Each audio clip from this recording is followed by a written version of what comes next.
to the Demonland podcast. My name is Andy, and the Dees have slumped to back-to-back losses for the first time in 2026, making this week's match against the old enemy, the Magpies, a chance to stop the bleeding while inflicting a critical blow on one of our fiercest rivals.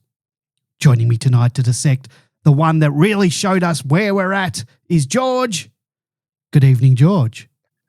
Good evening, Andy. Good evening to Binman. Good evening to all our listeners. I was just wondering what that beeping noise is in the background. Is that the reality bus backing over us again for the second time?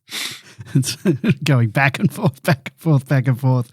Like Let's my hope emotions. it doesn't come over the top of us again this week. Like our emotions. I don't think I could handle it. Also joining us tonight to break down all the stats is B-Man. Good evening, B-Man. Good evening, Andy. Good evening, George. Good evening, Demonlanders. Just remember, each game is a litmus test, but I think it's a reasonable, I think that, I think there are a lot of factors. We're a tired team, obviously, that was pretty evident in this game. But I think, the Giants are, when they're up and about, are a really good team. And as we know, they demolished the Premiers last week, and some of the numbers in that game were just unbelievable. And one of which is they scored 99 points on turnover last week, 70 this week. So, they're a good team. And I think that, in all reality, it's not so much the reality is I think, nothing's really changed, to be honest, in my thinking. We're somewhere between 6 and 10.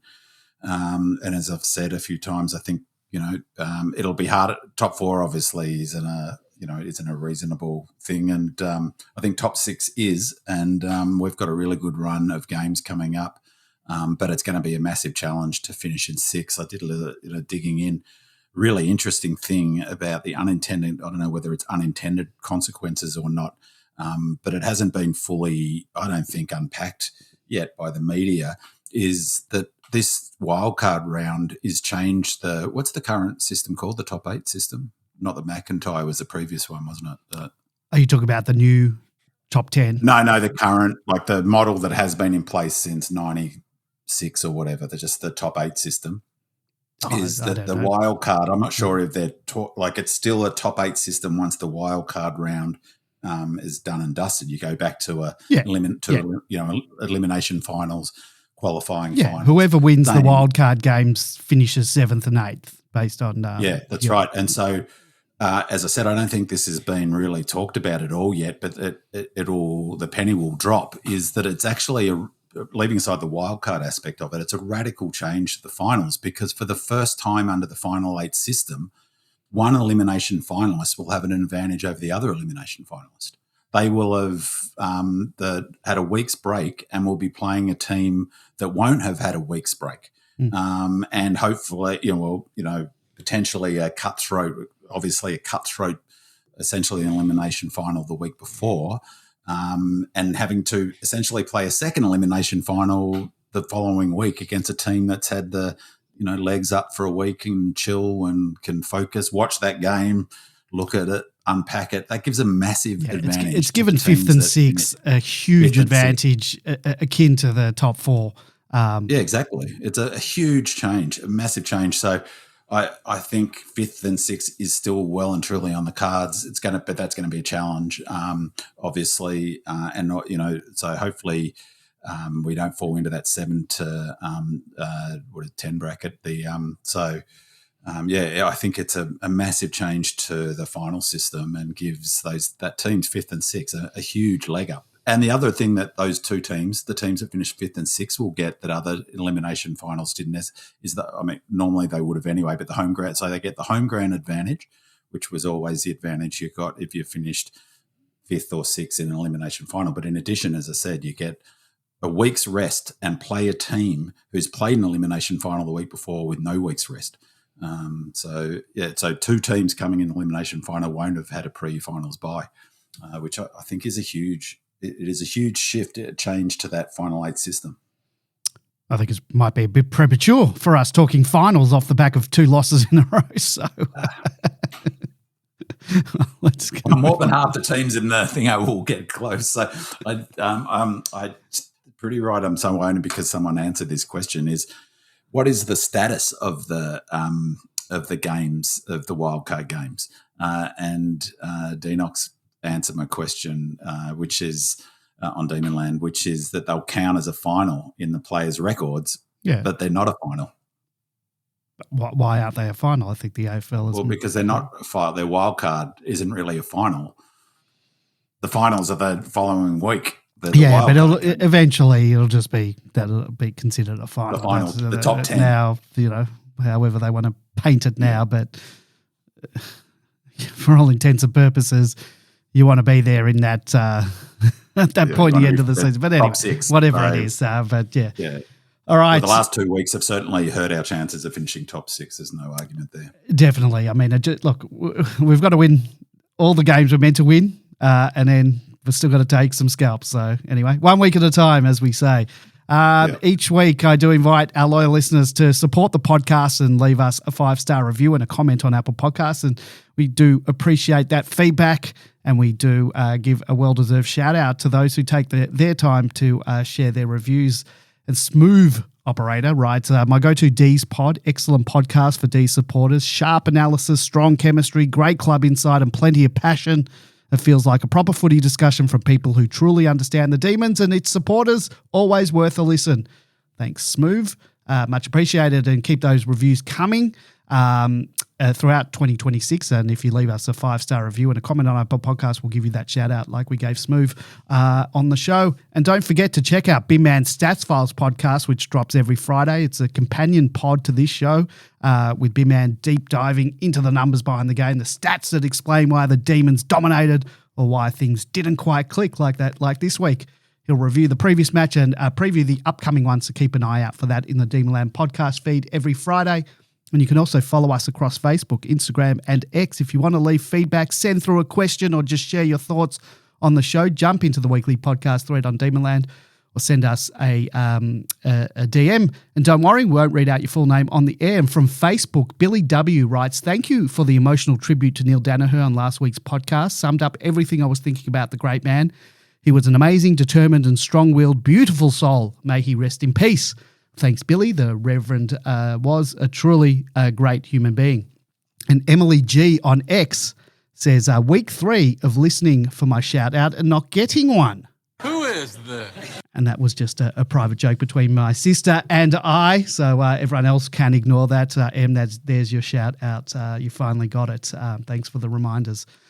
You can find the Demonland podcast on Apple Podcasts, Spotify, YouTube, or wherever you get your podcasts. Just search for Demonland Podcast and hit subscribe. And if you want to join in on the conversation with fellow Dees supporters, head on over to demonland.com, sign up for free, jump into the forums with fellow Dees fans from across Australia and all around the world.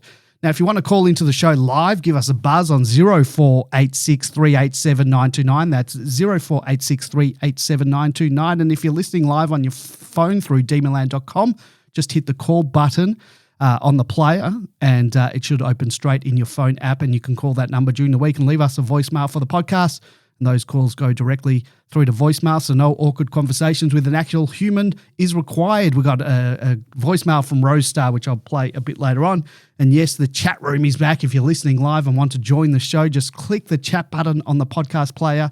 You'll need to be signed up and logged into Demonland to participate, but jump in with your questions and comments, and we'll do our best to keep an eye out for that throughout the show. You can catch us live every Monday night at 8 p.m. on demonland.com. And also the other week, I sat down with one of the breakout stars of Melbourne's new look midfield, Tom Sparrow, for a chat on the Demonland podcast. If you haven't already had a listen to that interview, do yourself a favour, check it out on the Demonland podcast feed in your favourite podcasting app. And now it is time for the condensed version of everyone's favourite segment, the Stats Files. And B-Man's about to take us through the key numbers and the trends from the Giants game. But if you want a full deep dive, make sure to check out your podcast feed on Friday for the standalone Stats Files podcast. That's where B-Man gets into the weeds and on the stats, what the stats are telling us before he then will preview the upcoming clash against the Magpies on King's birthday. But before we get into the Stats Files, we have a couple of questions from Demonlanders, and I'm sure that the answer, so many of these questions will get answered in the Stats Files, or B-Man might want to take the time to look at them. Spirit of Norm Smith, right? Clearances, Dees 35-27, centre clearances 19-10, stoppages 16-17. We smashed them in the centre clearances, but had nothing to show for it. Lots of wasted inside 50s. Sparrow and Cozzy kicked high up and under bombs, totally ineffective. Cozzy's disposal efficiency was around 50%. Can Big Man explain how we dominated clearances yet lost so convincingly? D. Old Fart writes, how and why did that happen? Can Big Man's stats files elucidate? Demon Cat writes, Rivers had another high player rating of 15.2 this week, which doesn't match the eye test at all. There seems to be a bigger discrepancy between his ratings and what the eyes are saying with that more than any other player in recent weeks. Would Big Man share his thoughts on this? So Big Man, take it away. You can do it however you like. No worries. I'll answer each of them at the end. I thought I've said a few times how much I really, really enjoy Stephen King's press conferences, and in particular his post-match press conferences, because he's refreshingly honest, he's refreshingly jargon-free, or a little bit of jargon in there, but he talks about footy, and he doesn't lean on platitudes, and he's not snarky like Lyon is. He's not sort of passive-aggressive like Chris Scott is. I really enjoy him, the way he talks about footy. And this week I listened to his press conference. I couldn't watch anything after the game. Look, I was shattered after the game. I'm really glad we weren't doing it yesterday. I was super disappointed in the loss. I predicted on the preview pod we'd win by 43 points, so I got the margin almost right, just the team wrong. But what I thought, just with the stats file, is I just urge anyone who hasn't listened to this week's post-match presser by Stephen King, is, for me, he answers why we lost it. It was a really straightforward, no sort of, like to the point. You didn't have to sort of hunt around for the subtext. So I thought I'd go through his answers and show the numbers that sit behind them. He said that he deemed his side, King deemed our 49-point loss to the GWS as frustrating, unsurprising. So did I, so did everyone else. And really emphasised in the presser that we were unable to capitalise on our inside 50 opportunities. We had one more scoring shot than the Giants. We recorded 16 more inside 50s, and yet we lost by 49 points. We kicked 9-16, which was a big factor, obviously, although our expected score, which I'll touch on in a sec, was almost bang on our actual score was almost bang on our expected. But King highlighted a number of things that he thought were behind the loss. The first one was the obvious one, was forward half inefficiency. He was frustrated regarding the contrast in efficiency between us and them, noting that despite recording 16 more inside 50s, one additional scoring, we've just failed to capitalise. He said, bit frustrating, the quality of their opportunities, they took them, and we were really clunky and inefficient in our forward half. On the back of that, it probably put us in some compromising positions defensively, which fueled their efficiency, which I thought was really a fascinating comment, that our work sort of going forward helped them offensively and helped their efficiency, which I'll touch on why I think that was the case in a sec. So putting the stats to his answer there about our efficiency, the time in forward half was 58.5 to 41.5. Incredible. We were plus 17 % of the time in our forward half, which is back to Goodwin days in terms of that. We had, as noted above, 16 more inside 50, 62, 46. But the big thing in terms of efficiency was 40 scores. Our percentage for scores inside 50 this week, we only scored 40.3% of the time we went inside 50 this week. Last week, by way of contrast, we scored 53.2% of the time when we went inside 50. They scored 52.2% of the time they went inside 50, so pretty much what we scored were last week. So that's a massive gap. So almost 12% of more times they went, like more often that they scored when they went inside 50. But this is the one that really jumped out. So in terms of last week for goals for inside 50, we scored a goal more than a quarter of the time we went inside 50 last week, 27.7%. This week, we only scored a goal 14.5% of the time we went inside 50. They scored a goal at a remarkable, incredible. So the AFL average for goals per percentage for inside 50 is 24.6. They scored a goal 41.3% of the time they went inside 50, which is remarkably efficient. And I'll unpack a couple of reasons why. Not just that, they couldn't miss. They couldn't miss, and he noted that as well. They couldn't miss, but that happens. So then the ball movement. King noted that ball movement was a factor in the loss. He said, I haven't seen us move the ball that poorly this year with just some blatant clangers, which really hurt us. In saying that, there's positive there. It gives us something to really focus on when we come back and train next week and just keep refining our game in the front half. It was really interesting, I thought, because, in fact, our ball movement wasn't that bad. So we only scored 31 points from the defensive half, which is no good. It's not like they smashed us, though. They scored 52, which is obviously a lot better than us, and we're giving up 40.6. But, in fact, our transition numbers weren't that bad in terms of our movement, ball movement from the back half. The issue was that we just couldn't turn them into scores once we went inside. But the thing that he points out that is critical is the number of clangers. Then the defensive issue in terms of efficiency. So the big one, obviously, and it relates to the clangers, is King suggested a big factor in our defensive vulnerability was how many turnovers and clangers and the execution up the ground. So he was really sort of suggesting, like, don't go hard on the defenders. This is about our clangers and our work up the ground. He said on the back of that, forward half clunkiness is what he was referring to. It probably put us in some compromising positions defensively, which fueled their efficiency, I thought. I haven't seen us move the ball. I said that it's a unique ground here and it makes it harder when you turn the ball over as frequently as he did. That's the game, I think. And it is no question that was a huge issue. So disposal efficiency is often, I think, increasingly not a very useful measure, but it marries up in this example. Overall disposal efficiency by hand and foot, we went at 71.1%. They went at 80.4%.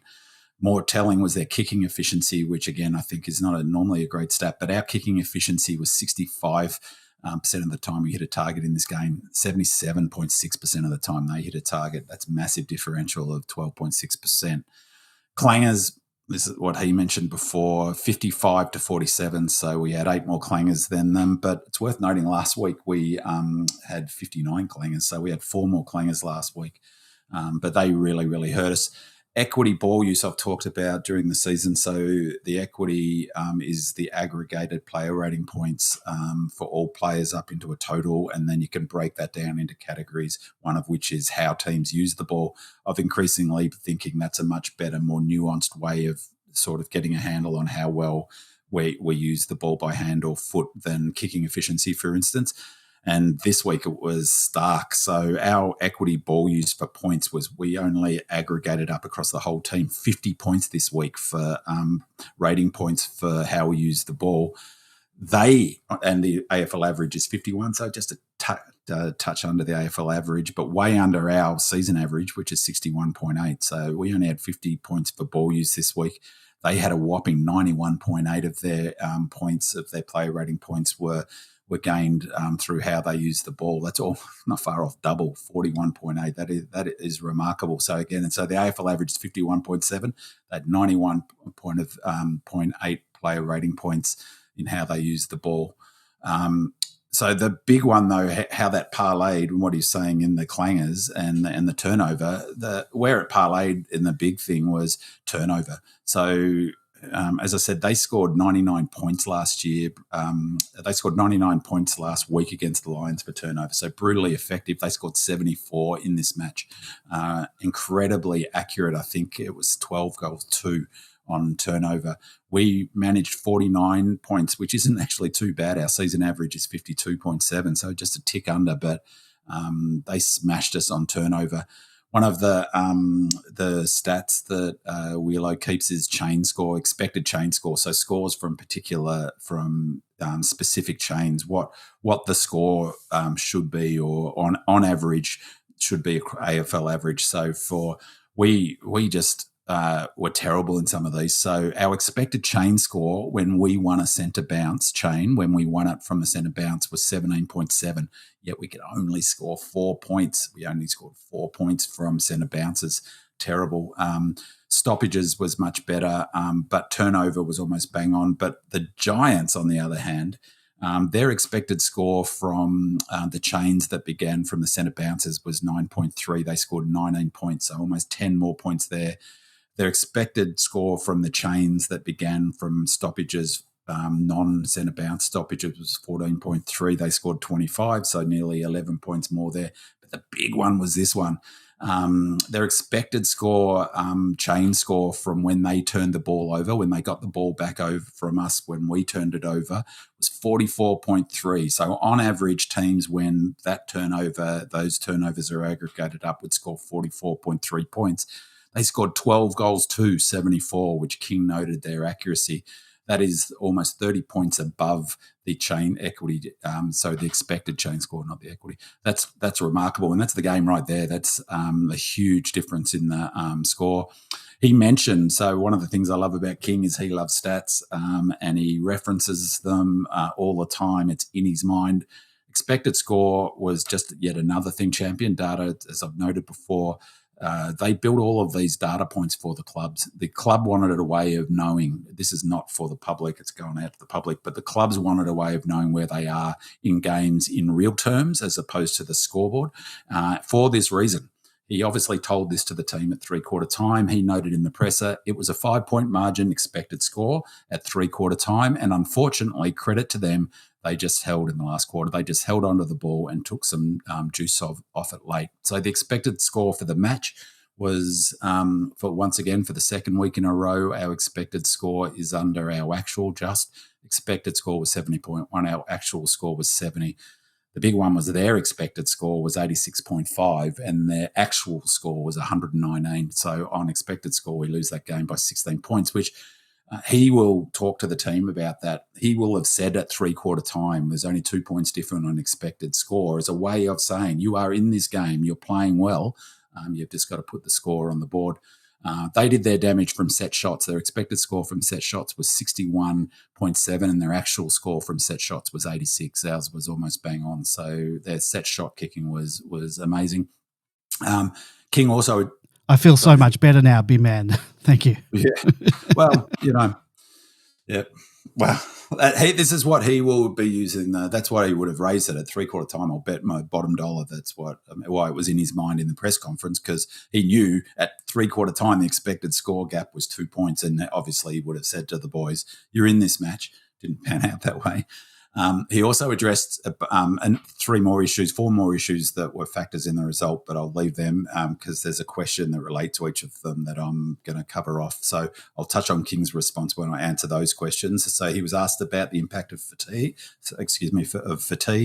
He was asked about the relative inexperience of our team. He was asked about the last quarter blowout, and he was asked about the bye. So I'll touch on them. But just quickly about that question about the clearances. I think tactically they were really clever. So we're a territory team. We dominated territory in large part. So it was 63, whatever I said before, 63-37. We smashed them for territory, absolutely smashed them. And you win territory by winning clearances.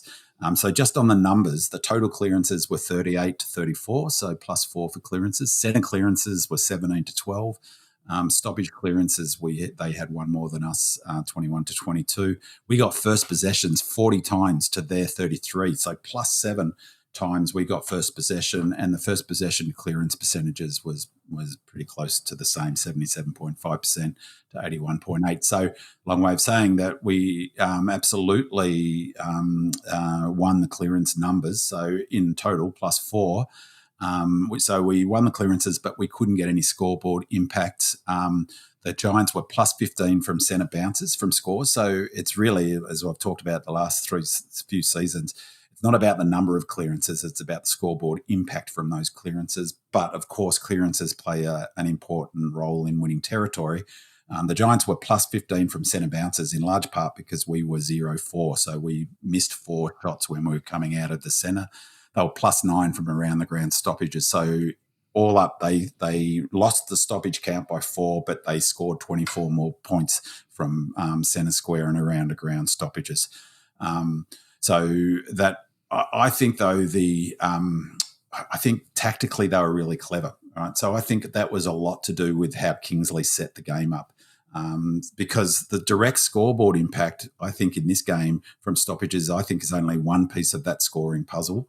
They played the classic rebounding game, and I think this is what Kingsley did super well in this game.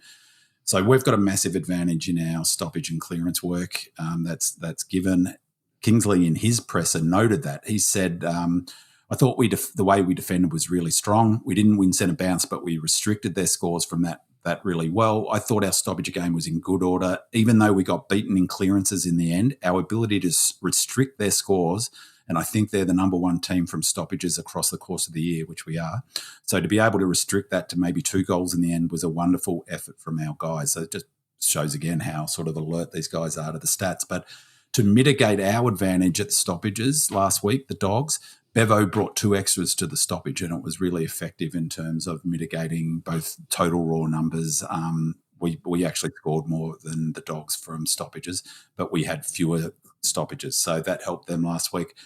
I don't think Kingsley did that. I think Kingsley allowed us to win or gave us territory, which meant that we're often kicking into congestion the way that we so often did in 24 and 25, where we were kicking into a super crowded 50. And it really tested our kicking skills. It was part of the reason there was so much congestion. And, there's a lot of talk about why didn't we lead into space? Well, we didn't have much space to lead into, I think, because Kingsley engineered congestions in our inside our 50. I think that was a big factor in our inefficiency from our inside 50. And I think it was a huge factor in, this is why I think it's only one piece of the scoring puzzle. I think it was a huge factor in their whopping 70 points on turnover. As King noted in the presser, the Giants structure up for turnover. And this week, I noted they've been brutally effective, almost 100 points on turnover last week, 99 against the Lions. And so we were kicking into congestion, no space to lead into, lots of ground balls. When they turned it over, partly because of all of the clangers that I noted before and the poor kicking that King noted, they were then running into a huge amount of open space. That's what Freo did to us in 24. It's what Giants did to us in 25. And so when they moved it, they were running into massive space, and that's why it did feel like they had heaps of space to run into. And I think that was a big factor, conversely, in their efficiency once inside 50. They scored 52% of the time, as I said before, once inside 50, and 43% of the time they scored a goal, which is just insane. That was the big reason why they had more marks inside their 50, 40 to 7, because they were kicking into space. So I think that was a really, I thought that was really clever work by Kingsley, and King addressed that by saying that they're an outstanding team that is structured to punish you on the transition. Every time we went inside 50 clunkily or didn't bring the ball to ground or turned it over up high up, they were structurally set up to absorb that and trigger their run. They have a high-end talent that understands exactly where to position themselves for turnover, and when you hand them the ball with unforced errors like we did, you are playing directly into their hands. And I reckon that's what happened. So I really think King just nailed it in all of those things. He was spot on. And I think gave a really good summary of why we lost there, some of the numbers that sit behind it. Just really quickly, the question about Rivers, it's really an interesting one. I don't know if that Wiley, I think it was, listened last week, because I had the same thought. And, I was really surprised at his rating last week, and I was a bit surprised this week. I really quickly mentioned last week, someone on Demonland asked, Oliver's Army specifically asked Willow ratings, how did he get so many points? It didn't look like the eye told us a different story. And this was last week. So he was our second highest rated player this week, Rivers, or third. Last week he had 15.1 player ratings. I think it was 15.7 last week. And the way Willow split it all out. And so last week, so this is not this week, but of his 15.1 points last week, 5.6 of them were for his kicking. 3.77 were for his contested marking. He got a couple of frees, which was half. Loose ball gets, he got 3 points, and a kick at goal. He kicked a goal 0.83, and 0.83 towards a goal with a kick. So for me, the question is about scoreboard impact. I didn't think he played that well either, but when you look at his game, he had 3 score involvements. He kicked a goal himself. He had a goal assist, which is a big point scorer. He had contested marks again. He got 4 post-clearance contested possessions. He got 3 ground ball gets. He had 4 contested possessions. He got 10 handball receives, so the most of any Melbourne player. The most of any Melbourne player. He took only the 1 mark. Really, that player rating points is really about the scoreboard impact, and which is why, sometimes the eye test, I didn't think he played that well either, but he clearly didn't turn the ball over, which loses you points. And he clearly didn't, he clearly was part of our scoring chains, direct score assist, and he kicked the goal himself. That would go a long way to explaining how he got to his player rating point, which was, for this game, it was, what was it? It was 15.2 or something. 8.2. But he also in that had 518 metres gained. So he was our biggest metre gained player. So 518, Bowie was next with 490. So, you add all of those things up, he contributed to us scoring goals is the answer to how he get his player ratings, and didn't hurt us, didn't turn the ball over, had few clangers, unlike some of our other players. All right, let's get into our listener questions. Go Lordy writes, where was our pressure? Why did we let them have so many uncontested marks and possession? Doesn't continually chasing tail just wear us out for no reward? In other words, why didn't we man up when they were playing keepings off? Spirit of Norm Smith's right. The definition of insanity is doing the same thing over and over and expecting different results. The Dees decided all day to bomb the footy in, no leads, no separation. The forwards were lazy. Maybe Myercheck can be excused. JVR and Jeffo look incompetent at times. Fritsch was very poor. The kicks by the mids and half-backs were just high bombs. Back to 2024 and 2025 under Goodwin. Giants were laughing. Idem, Himmelberg, Taylor, Brown, Ash just ran it out. They pick holes in our defence at will. Smart footy, smart decisions. It was a frustrating day. 62 inside 50s for 9 goals 16. So frustrating. Dees replies to Spirit of Norm Smith saying Mike Tyson said everybody has a plan until they get punched in the face. Before yesterday, our players had only had 11 games under King. Maybe our team still has old habits it falls into when the players aren't right. It's wonderful. There are fairy tales such as Chris Scott winning a flag in his first year, but most coaches and their players need more time. We have improved, which is a good sign that we have a great coach, but maybe also the warm, fuzzy feelings after the Hawthorn win has set up fans for subsequent disappointment. So George, 62 inside 50s, 9 goals 16. We bombed it in all day, no leads, no separation, no pressure. Is this a one-off? Are we slipping back into some old habits? I've got a simpler answer to all of that. Everything is tied in to what Binman's just been talking about, and that is, I believe our players are exhausted, fatigued, and they've hit the wall. It got us off to a very good start during the season. For the people who went to pre-seasons, you saw the team doing an awful lot of running in preparation for the season, and we were fit, ready to go. And all around the ground, we've now got players who have quite literally hit the wall. I went to training last Friday, and apart from Jath and Lever doing running around the boundary, there was no running involved, and it was simply a match practice session. So we saw the same thing last week. Within the first 10 minutes of the game, you knew that there was just not the run there. Now, we fortunately held on in that game, and given the Bulldogs were missing a ruck and a couple of other their very good players, it was perhaps something that was papering over what was really shown up in this game. Individually, the signs of that, when Harry Sharp gets run down from behind, that tells you that he's not running at full pace. Max, for me, was doing some incredibly unusual things. He was behind the ball instead of in front of the ball, where he usually is. In one case, at a kick-out, Max took a chest mark at around about the 40 metre mark, directly in front. Max is usually down on the wing somewhere. He's well ahead of the ball. So that tells me that he wasn't doing the running that he normally does. Latrell disappeared after the first half, despite getting off to a very good start. Cozzy was well below his best. Apart from that first quarter goal, he just didn't have the impact. Wins are still injured. And that was one of the other things that was mentioned in King's presser.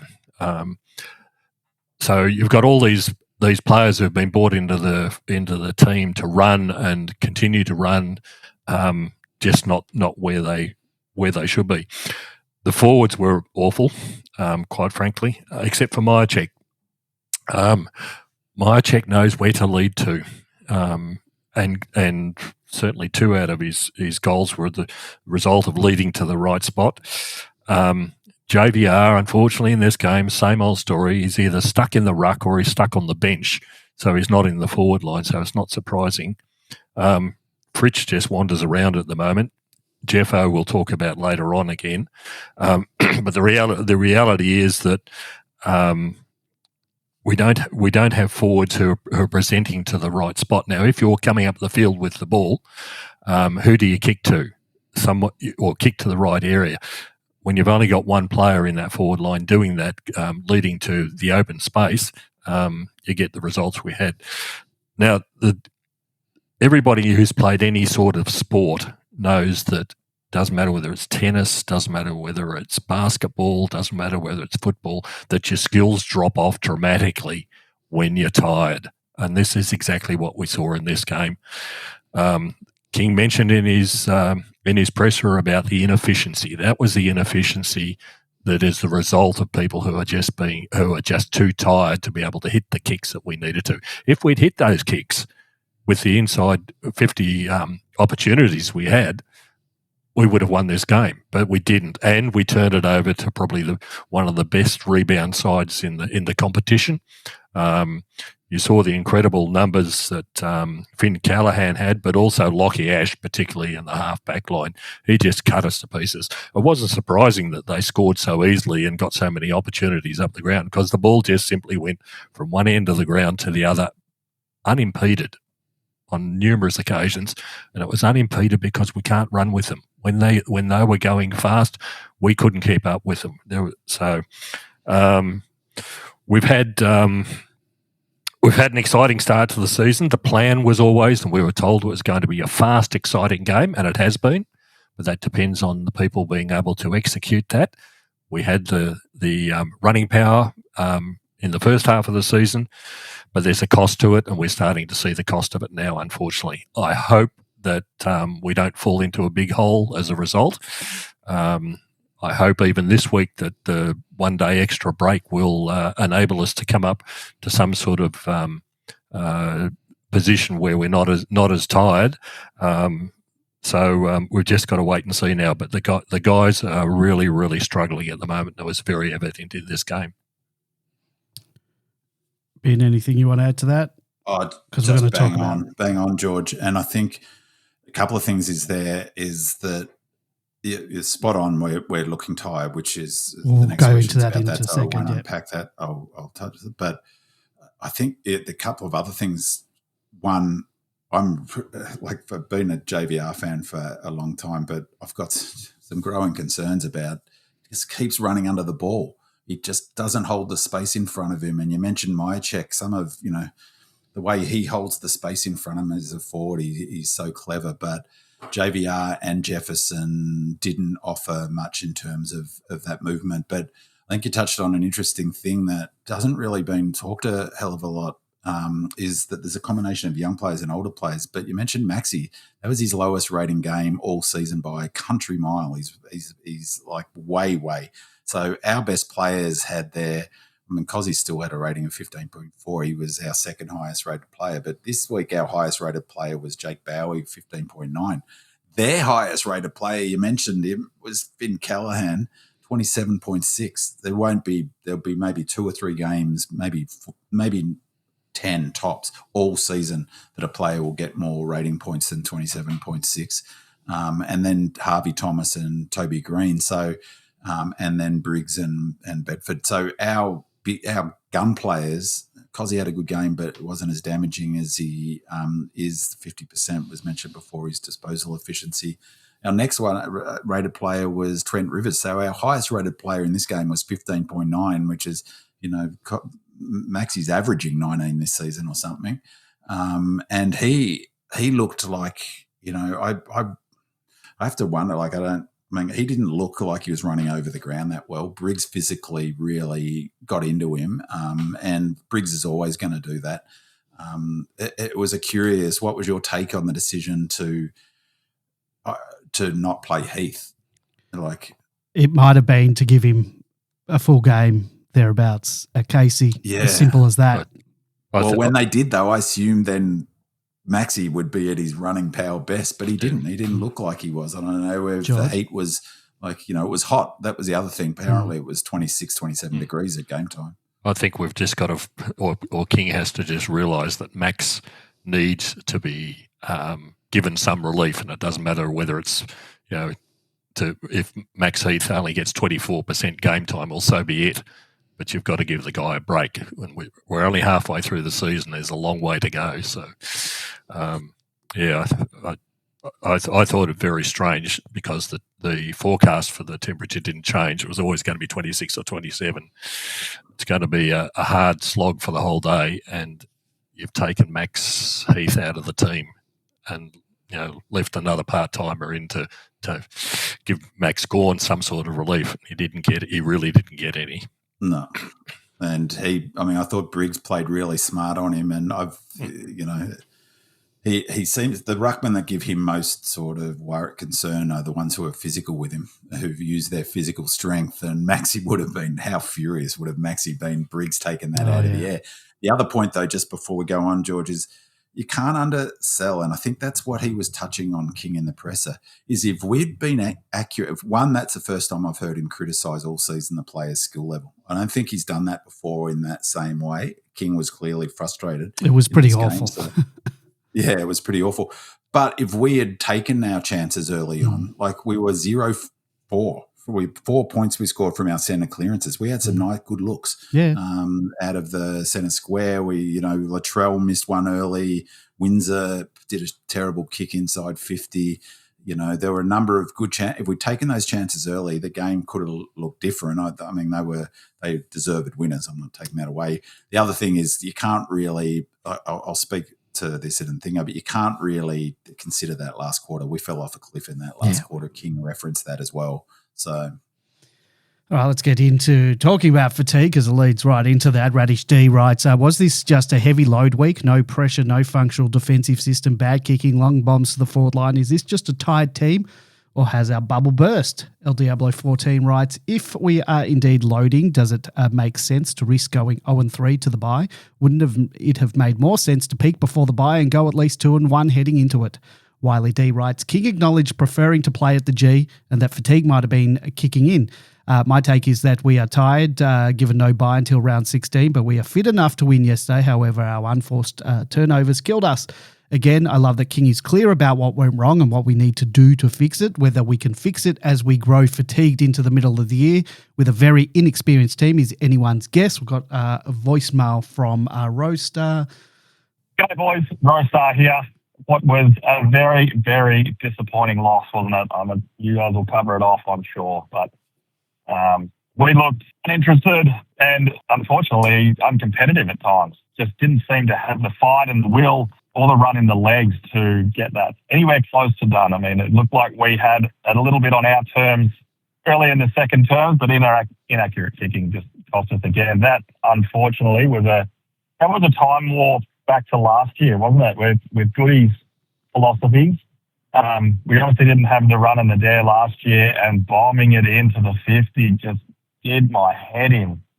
To have more 50s, more scoring shots, and lose not just by a small margin, but we were never in that game at any time, sort of at least in the second half. They took it away from us in the second, and that was it. And listening to your preview pod, Binman, talking about that extra running block we have to do in season, I'm just really hoping that's what it was. That's what it looked like, wasn't it? They looked lethargic like that Essendon game. They looked, we looked uncompetitive in that game at times too, although against a lower opponent.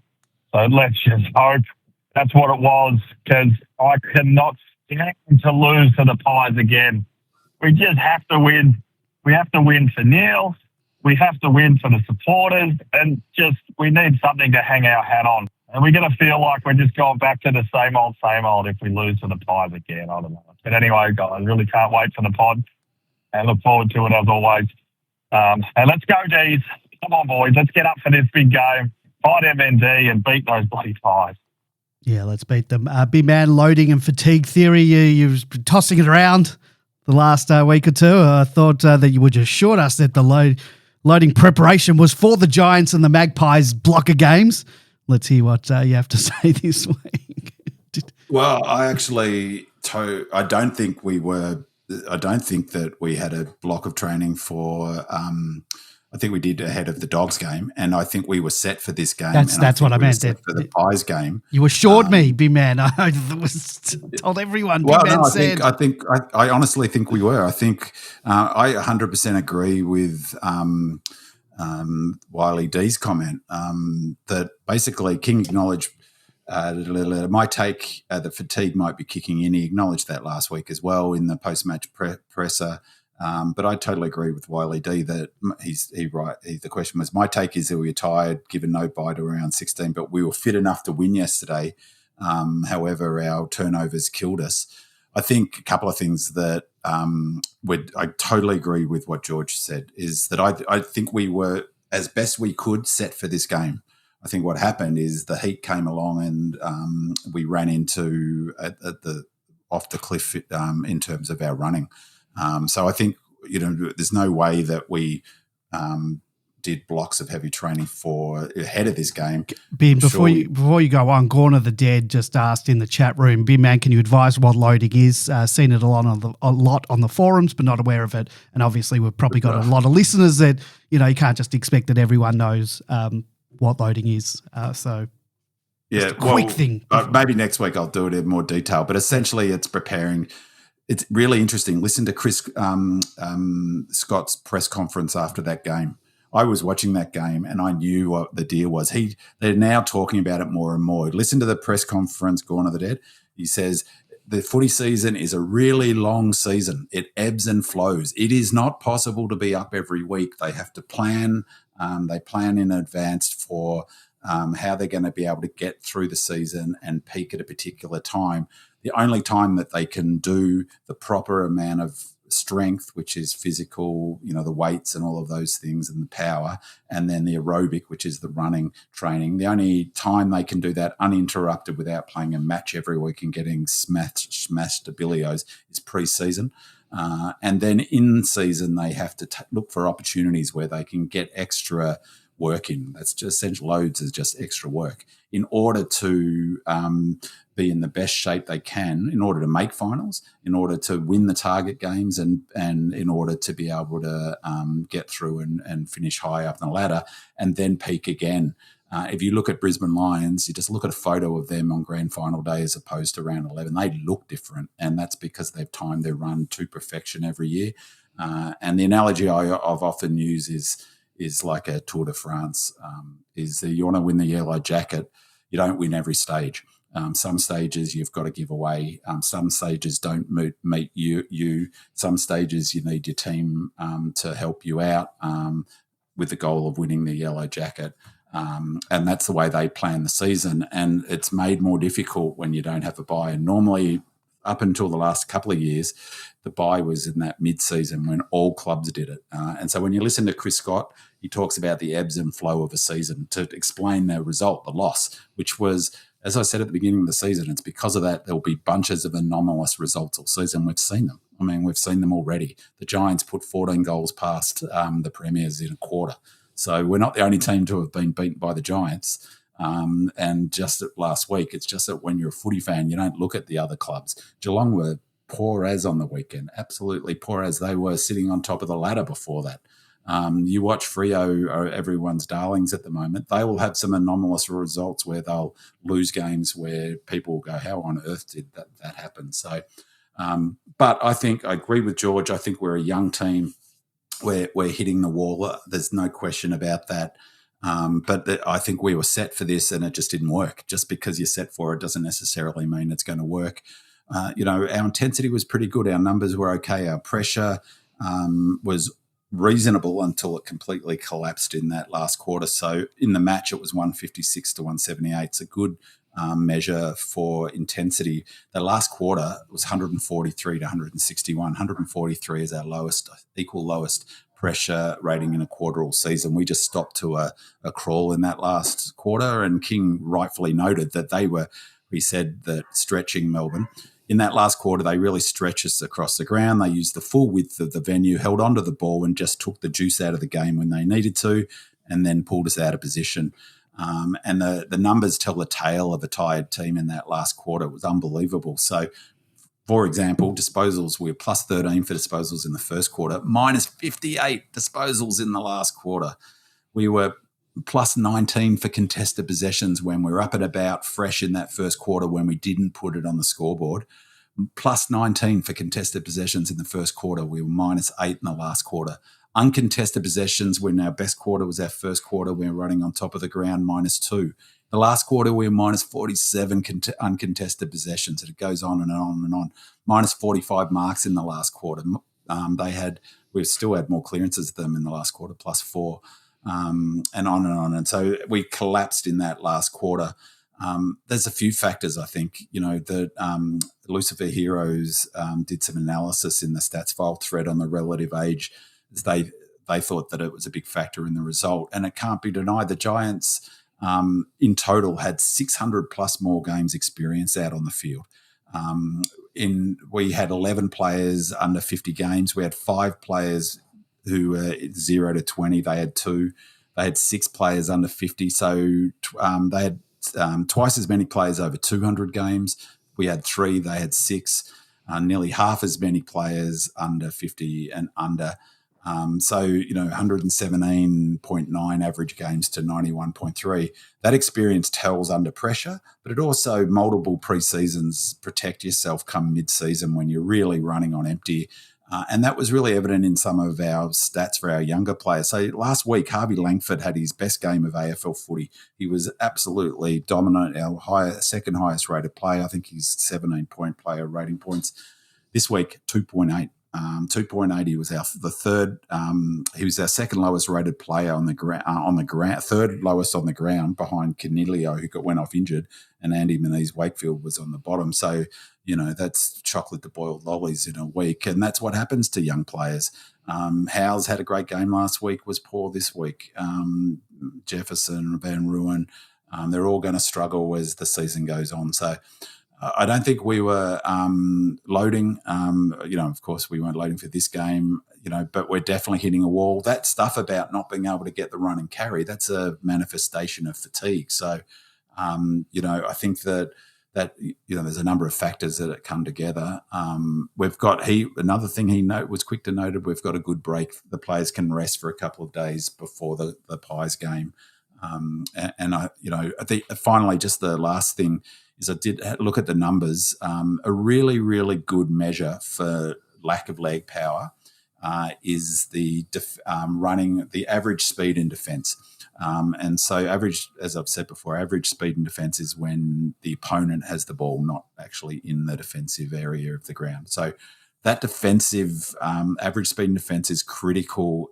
It's a really good measure for defensive spread. If teams struggle in the average speed for defence, it means they're not covering the Ash, they're not covering the Callahan, they're not covering those loose players. They're not able to because they're not able to run to it. So in this game, 3 of the top 5 players for average speed in defence were Giants. In all of our losses this season, every single loss, more players of the opposition have been in that top 5. So Freo had 3 of the top 5 players for average speed in defence, including the first one. Bombers had all 5 of their average speed in defence were Bombers.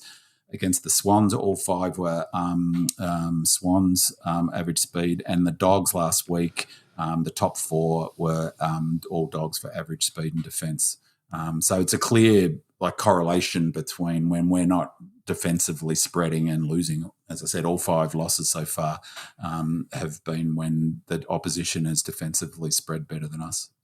Just a quick question from D. Old Fart says, will a 9-day break before Collingwood help our tiredness, bin man? Well, 100%. And as I said, King, again, I just love it. He just is a truth speaker. One of the things he said was the boys have got 2 days break. He was asked about the fatigue.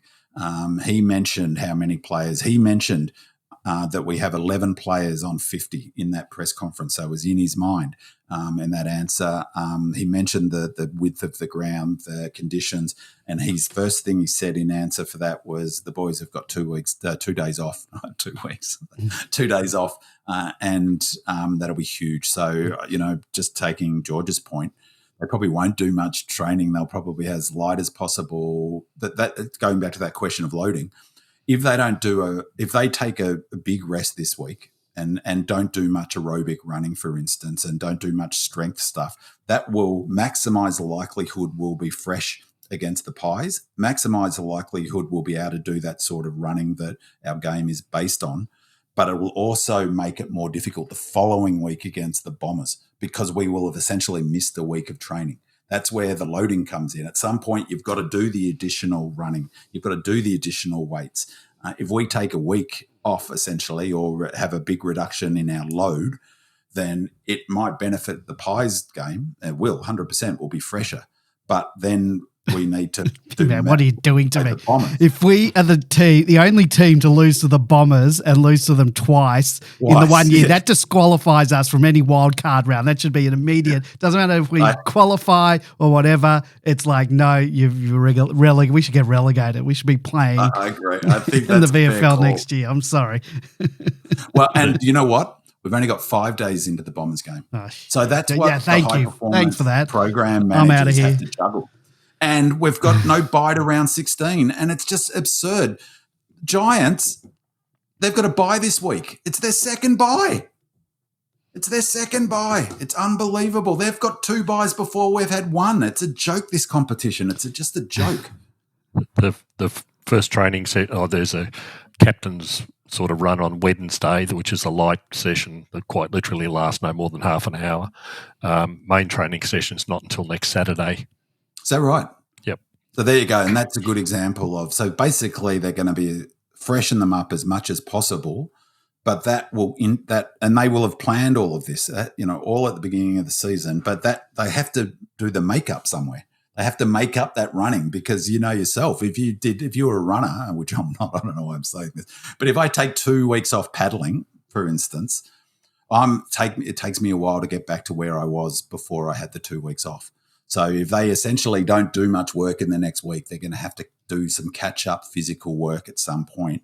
But I'm with you, Andy. I hope they just good Lord, if we don't do that to me. If we lose to Essendon twice this season, good Lord.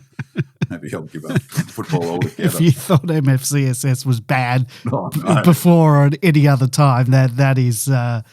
there's a whole new level of that, and I'm not doing the podcast that week. By the way, all right. If we lose, no podcast. I'm not doing it. No podcast, and we get beaten by Essendon. I'm going to put our voices into AI, and AI can do it, and I'll just make it as angry and as ranty as possible. Okay, let's move on.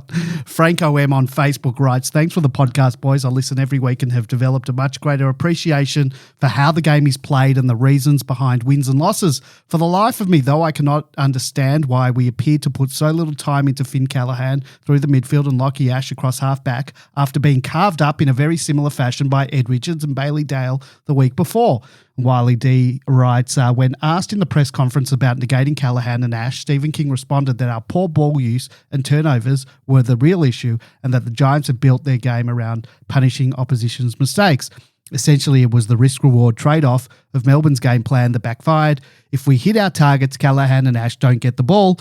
While I was worried about the Bulldogs game, I actually felt confident heading into this one. King's explanation made some sense as to why it unravelled the way it did.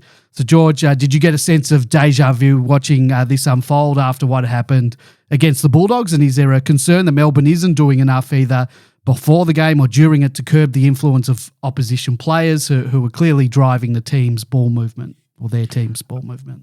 Oh, look, it's really difficult. Again, from King's presser, they were well aware of it. They had plans for it. I don't think, as far as Finn Callaghan was concerned, I think Steele finally went to him in the third quarter to try and limit him, but the damage was well and truly done by then, unfortunately, and you just can't depend on one player to try and stop another. The other thing is, Lockie Ash was just as devastating. That's where they were getting the ball because we kept giving it to them. That's the inefficiency. Callahan was just an extraordinary game. The previous week they kicked 14 goals in the third quarter.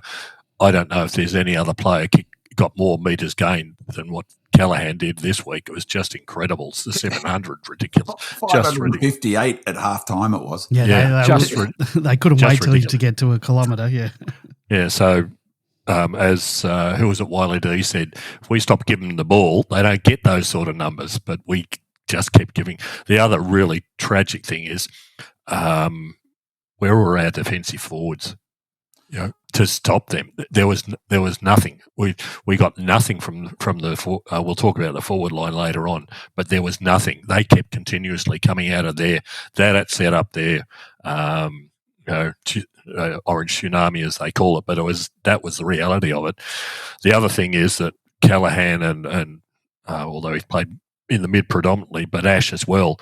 It's the other people they've got around him are just as devastating. That Toby Bedford, Harvey Thomas, Lockie Whitfield, Iden, Green, Daniels all had huge numbers in terms of metres gained because they run the ball so well and they run in these really fast waves. As Kingy said, you can't blame the poor defenders when the ball's coming down that often and that unhindered. We got what we deserved, effectively. As a result, their disposal efficiency, I don't know if it was lack of pressure or whatever, was just off the charts in terms of you have a look at the season averages as well. Yeah. Yeah, and that's why they get the ball inside 50 and they had so many marks and easy shots for goal, effectively, as a result of that. The ball was just unstoppable coming. But it was up the other end of the ground was the problem. Yeah, just a couple of things on that, George. Is amazing game by Callahan and leaving aside the fact that they had space to play into, with a couple of things. There's all the players you just listed off there, except for one of them, the young fella, are all experienced footballers, all, with multiple seasons under their belt. Their best players, came to play, so to speak. It's probably that, you know what I mean? Their best players were in good shape. They were looking good.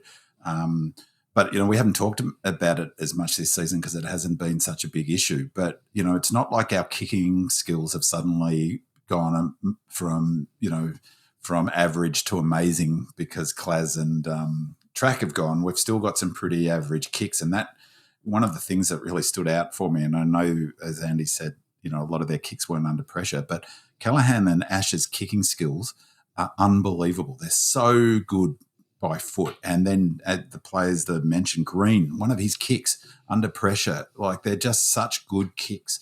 And I think, you mentioned fatigue before in terms of its impact on skill level. That's where it shows.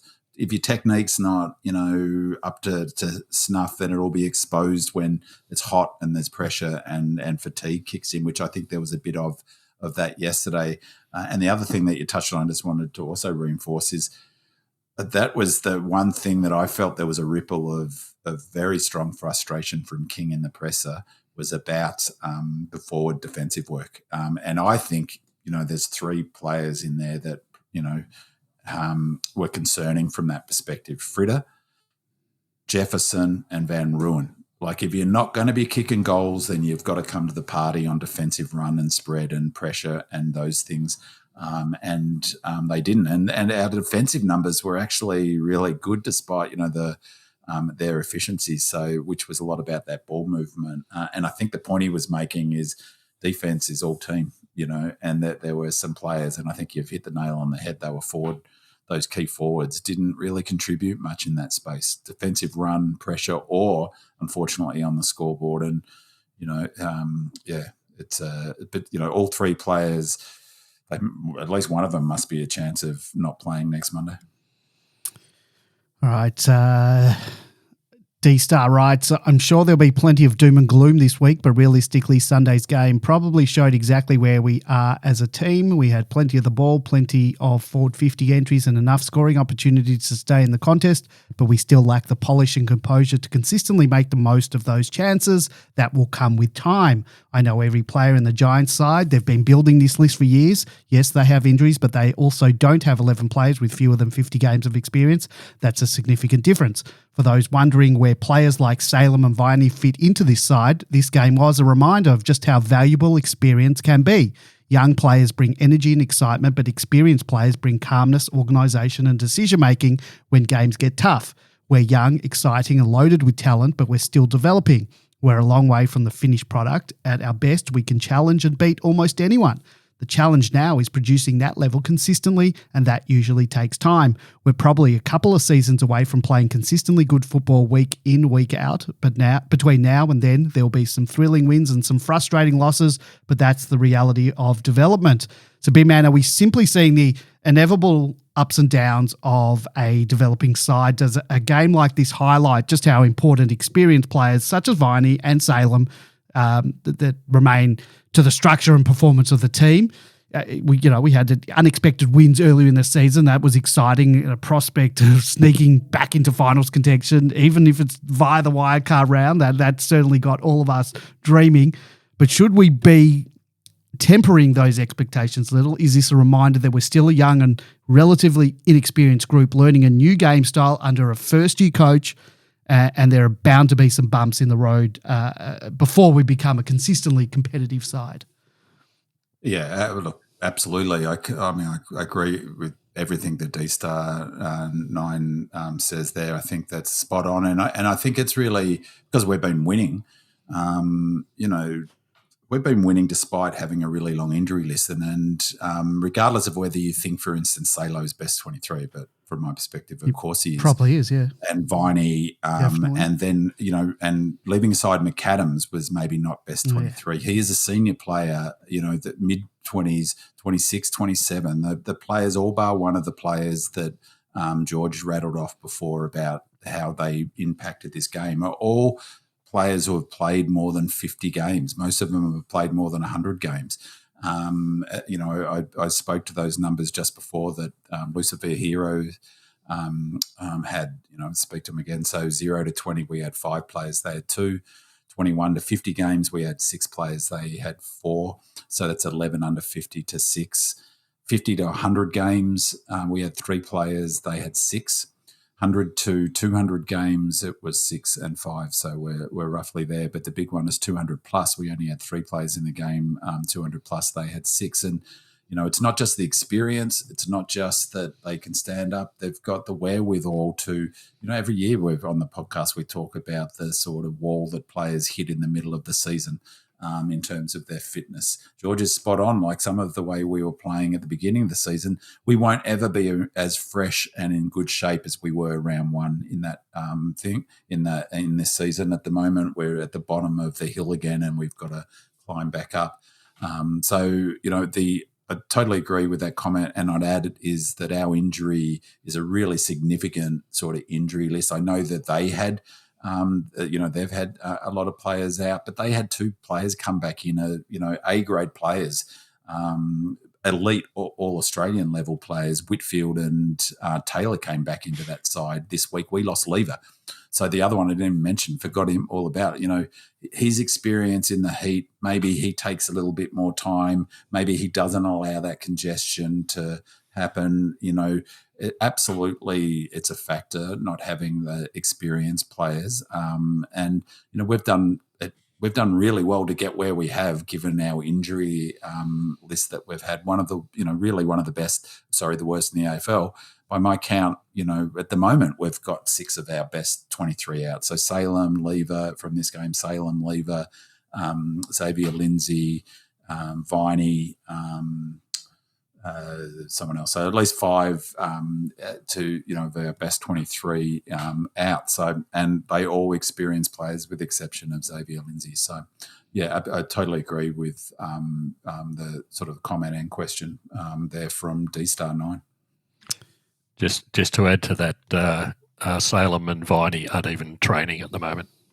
No, and just I haven't seen anything about it on Demonland. I put a post on Demonland about it. I haven't seen anything in the media, but I heard an interview with Salem right before the Dogs game, and he said his thyroid issues returned. Yes, Have you heard that? I've heard the heard. club say anything about it. He said my thyroid's, and he can't do training until they sort his thyroid out. Yeah, I'd heard that as well. Yeah. But Viney also, I don't think we'll see Viney for the season. No, and whilst say McAdam never played, he didn't play any game for He us. played two or three in 3 years. So I'm not suggesting that he was going to be like necessarily even a best 23, but he's still an experienced 27-year-old who physically is more physically, well, probably not with his injuries, but you know what I mean? Like, certainly more than, some of these young pups who, and, as George noted, Windsor. Well, look at it this way. He wasn't offering any run. He was training in runners. Look at it this way, big man. We effectively got him for Nibbler, so we lose Nibbler, and we got a guy who played 3 games. So yeah, that's the loss there. We don't have this because this just happened today, so it's not mentioned. But talking about injuries, it's really sad news that Andy Moniz Wakefield, it's been confirmed he's done his ACL. Did it at the beginning of last year, so he's done it again. So that's extremely sad news, particularly at the time of year that he's done it, because he's going to miss a good chunk of next year as well, and then the recovery from it. To probably, if he plays again, it'll be later in the year next year. Heartbreaking, just heartbreaking for the poor kid. Yeah. Really, God, it's a hard sport, isn't it? Yeah. Like, all the work he's done to get back to this stage, he gets into the senior team. Gut-wrenching. And now, like you say, he comes back, best case scenario, he comes back 1st of June 2027. He's to say it, back in form, everything. It took him a while to get back into running player. Took him a while to get back into the senior team. There were a couple of players that were already that had done knees around the same time as him. They were already playing again, and he took that little bit longer, and then was playing in the twos and cracked into the team finally. And was playing great games at Casey. Yeah, it's very sad. And just with the injury, I mean, we've talked about it every year on the pod. Is that, you can't make that up really. And we have done remarkably well, but because we've been winning, it's easy to forget the impact of injuries. And when they most hit in terms of that sort of preparation is mid-season. It's when it starts getting cold, the weather gets heavier, the top of the mountain looks a long way away, you're back at the bottom, it's tough going. Yeah, it's not to be unexpected that a young team or all teams like Geelong, as I said, they were hopeless on the weekend. The week before everyone was saying that they're, a good shot at winning the premiership. Everyone's raving about Freo, but you watch in the next couple of weeks, they'll lose a game that it will surprise everyone. I'll bet you my bottom dollar on it. When do we play them next? Do we play them in the next couple of weeks when they're going to have? I don't think we play them again. We do play them at the G, but I think it's later in the year. MPC writes, after years of sending tweets and messages saying stop selling home games, please, to the Melbourne FC social media accounts after every NT game, I finally emailed the club today. I probably should have done that from the start. I told them that unless I hear that they intend to stop selling home games and play all of our home matches in Melbourne, I will seriously consider not renewing my membership next year. I understand there are AFL requirements around playing some games at Marvel Stadium, but that's a separate issue. As a premium Trident family member with 4 memberships, it's not a decision I take lightly. The AFL fixture is already incredibly uneven. We have opening round, gather round, inconsistent buys, and the same clubs constantly travelling to the same places like Geelong, Tasmania and Canberra, while other teams never seem to have to go there at all. All of that has gradually built up, and after 42 years of following this club, I've finally reached a point where I'm fed up with it, despite how great the start of this season has been. Most of that inequality is driven by the AFL, but selling home games is one thing we can control as a club. I think it's time we stop doing it and reclaimed whatever on-field advantage we can. The NT game can be viewed as a positive for the club in isolation, but in such a tight competition with being just 5% off, where being just 5% off can be the difference between winning and losing, or making finals and missing them, I don't think we can afford to keep giving away that advantage. There are also flow-on effects in the surrounding weeks. This weekend, Collingwood players were back in their own beds on Saturday night after another game in Melbourne. Meanwhile, we'll be travelling home from yet another interstate trip after playing in hotter conditions than we would have experienced at the MCG or Marvel. That has to have had some impact on the preparation and recovery. What are your thoughts on this?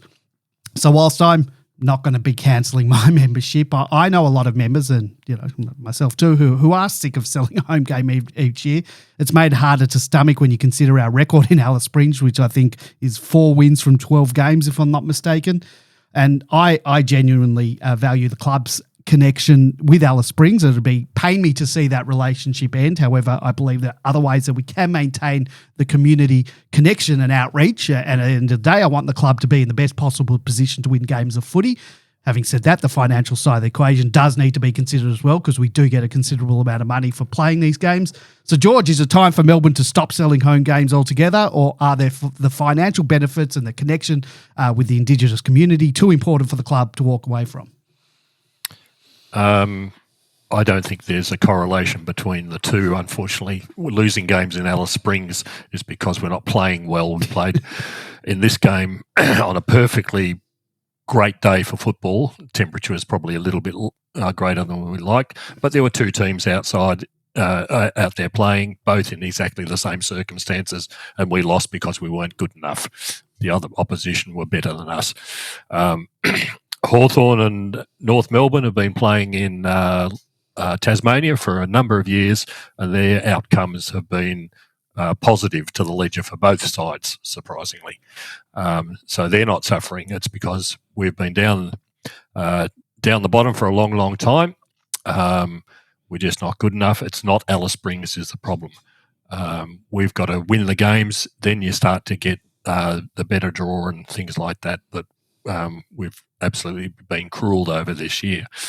Financially, 50,000 members if we've got, we get $1 million or thereabouts for the game at Alice Springs. So unless everybody's prepared to contribute $200 each over and above their existing memberships, that's what it costs us.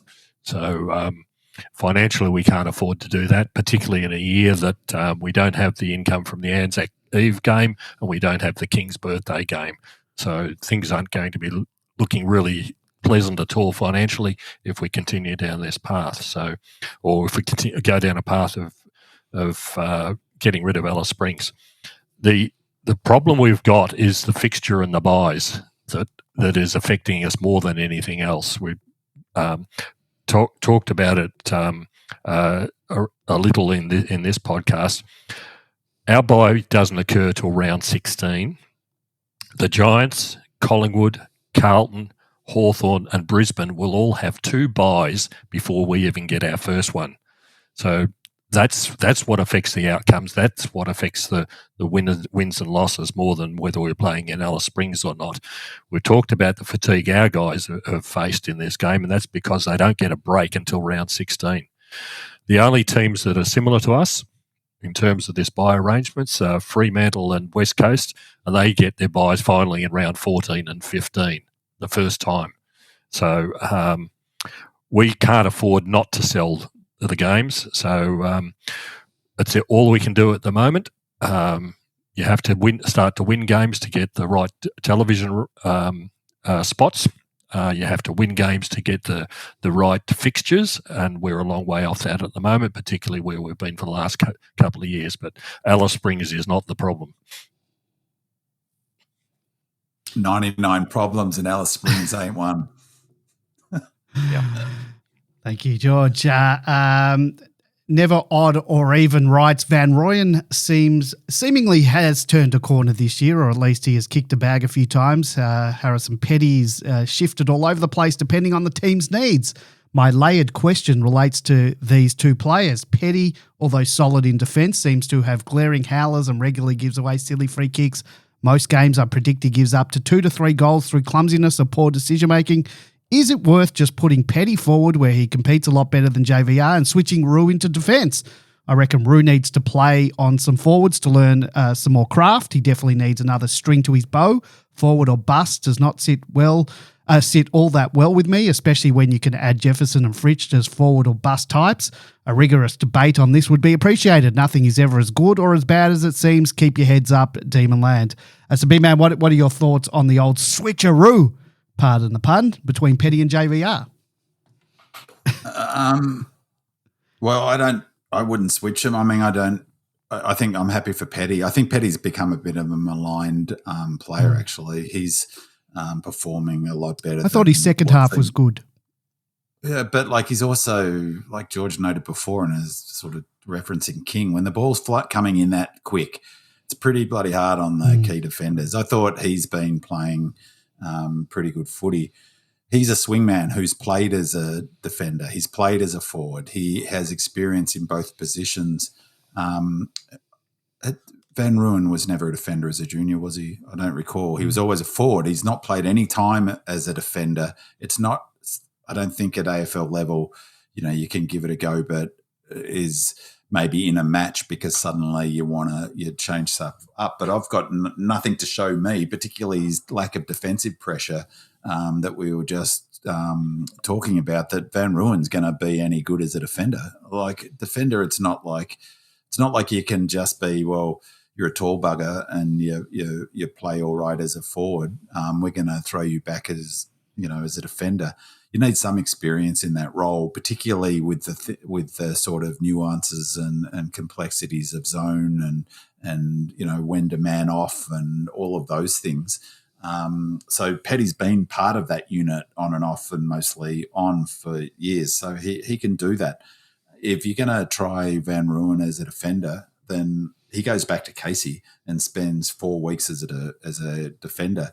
I've been a big pump up of JVR, but some of his performances this year have concerned me, and he just cannot seem to get out of the habit of running under the flight of the ball and mistiming it. It's just doing my head in. And in this match, like there's a lot of talk about separate. It's like, well, why didn't you kick it to the leading thingo? Part of that was because we had it in our forward line 63% of the time. The references to good one and a good one. I really think Kingsley engineered that. There was not space, but he needs to, if he's going to be our key forward, he needs to clunk some of those marks. He needs to take the game by the scruff of the neck. When you look at his games where he has kicked a bag, it's been when he's been on the lead and other players have given it to him. He hasn't done what I've seen Logan Morris do, where he out of the blue can just impose himself on the game. The way Tracy now is doing, the way the best key forwards can do, he's not doing that. He's terrible one-on-one when he gets into a wrestle. Every time he gets into a wrestle one-on-one, he hardly ever wins it. And so I don't know why he does it. And so to me, he's a worry. And in fact, funnily enough, I mean, if you look at the ratings in this game, they're way down. And this is another match where, what's his name? I mean, it was a better game by Jefferson last week, but only 5.4 player rating points. Van Rooyen 5.2. So, pretty average game by both of them. The question, I think, is less about Jefferson almost than Van Rooyen, because I'll be interested in I watched that Casey game too. And George will speak to it, and I know there's a question next. But like just watching that game, I'd rather Kenfield in that sort of form and that aggression at the packs. If we're going to be kicking along to a contest, which by the way is partly because we're fatigued, is that when in doubt, if there's not a clear play, you kick to a contest. That's a clear strategy, as I was saying last week. It's clearly a direction from the coach. It's not just them bombing in; they're doing it under instructions because we're not getting that overlap handball at the moment. One, I think Kingsley engineered that, but two, as George has said and we talked about, we're running out of gas. And he's not an imposing forward type, whereas Kenfield is, and George will speak to it, but he really imposed himself on that game against the Giants, the Casey game. He worries me, Van Rooyen, and I'm not selling my shares on him by any means. But I wouldn't.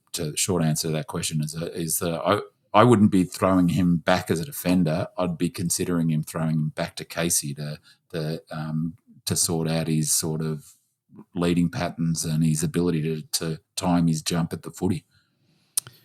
Well, let's talk about Jefferson versus Kempfield, and maybe JVR's in that equation as well. So Mandalorian asks, is it finally time to call the Matt Jefferson experiment a failure and give Luca Kenfield his chance?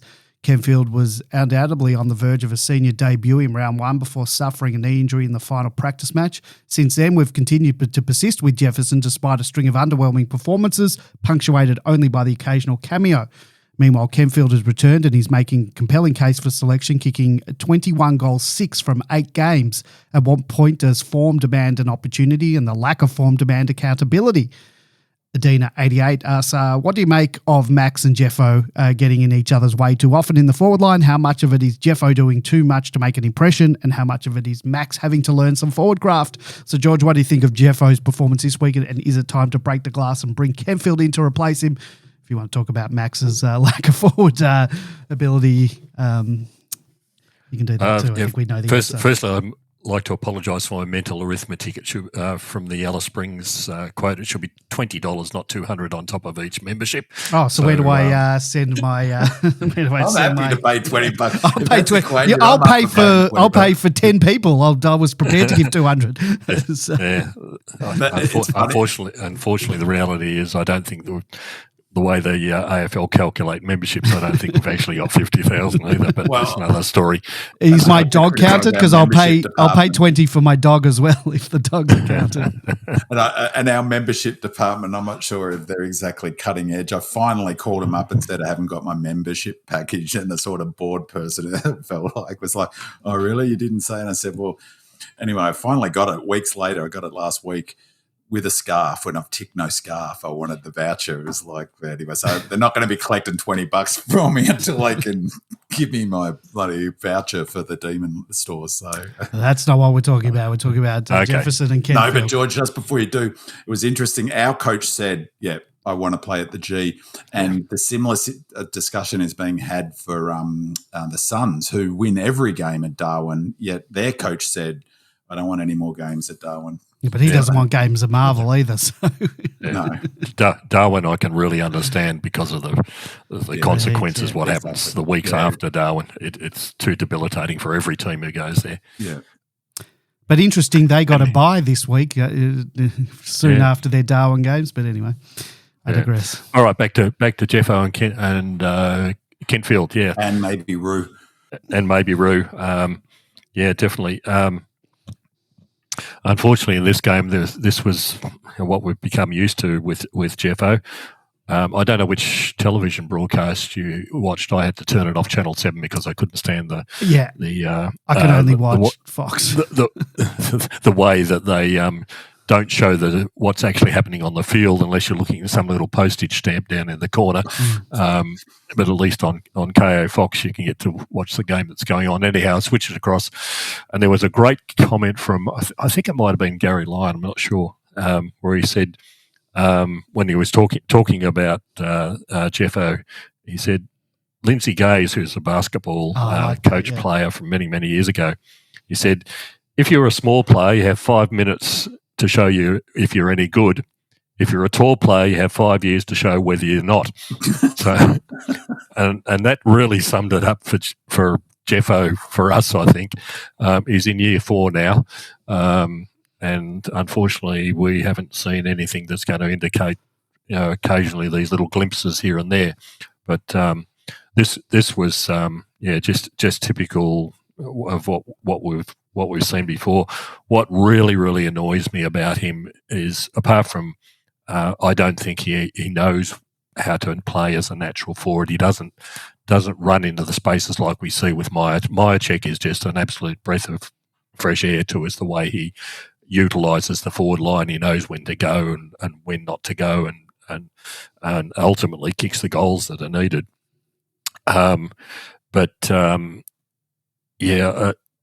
The thing that really annoys me about Jeffo is when you see from behind the goals and there's a kick out coming and he's standing at the 10 metres out beyond, where he barely walks from one towards the guy doing the kick out. He should be applying pressure. He should be putting in 100% right at that time, limiting which side they're going to go to, putting in, and he just doesn't want to for whatever reason. And compared to other other forwards, who are right on the player, force them out wide. It was fairly indicative of the input. So, unfortunately, and I said this to someone during the week, we actually wouldn't be holding this conversation if he wasn't pick 15. So, what we've seen so far isn't up to par. Kentfield, on the other hand, and we'll talk about the Casey game later on, he is a completely different kettle of fish. He attacks the ball. Some of the instinct, first thing. Absolutely, throws himself at it. And what's better compared to JVR and Jeffo is he holds his marks. They absolutely stick in really contested situations. He had 4 goals this week, and again, it was in the last quarter. It was almost a repeat of the previous week. The game was on the line until Kentfield stood up and took an absolute belter of a mark again.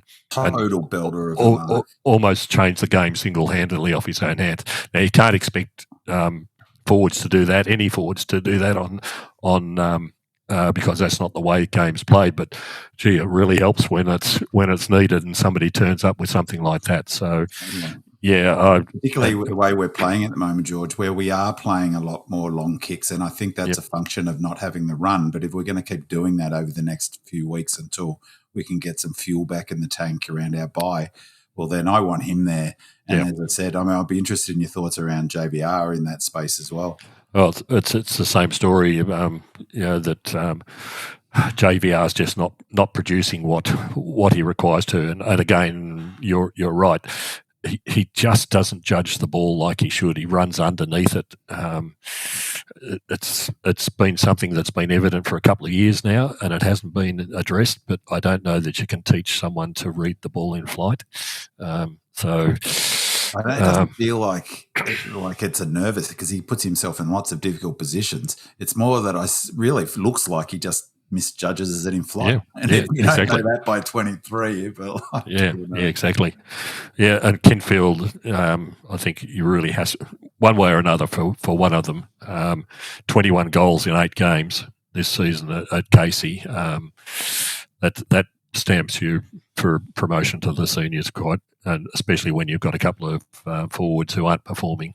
And you just hit the nail on the head. It's not just so much the goals he's kicking.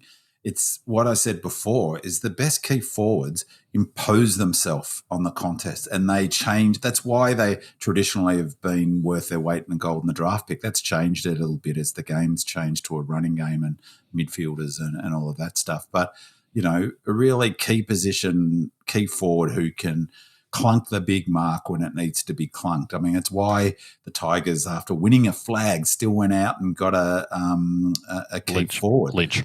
Yeah, in Lynch. I mean, they just won a flag and had Rewald.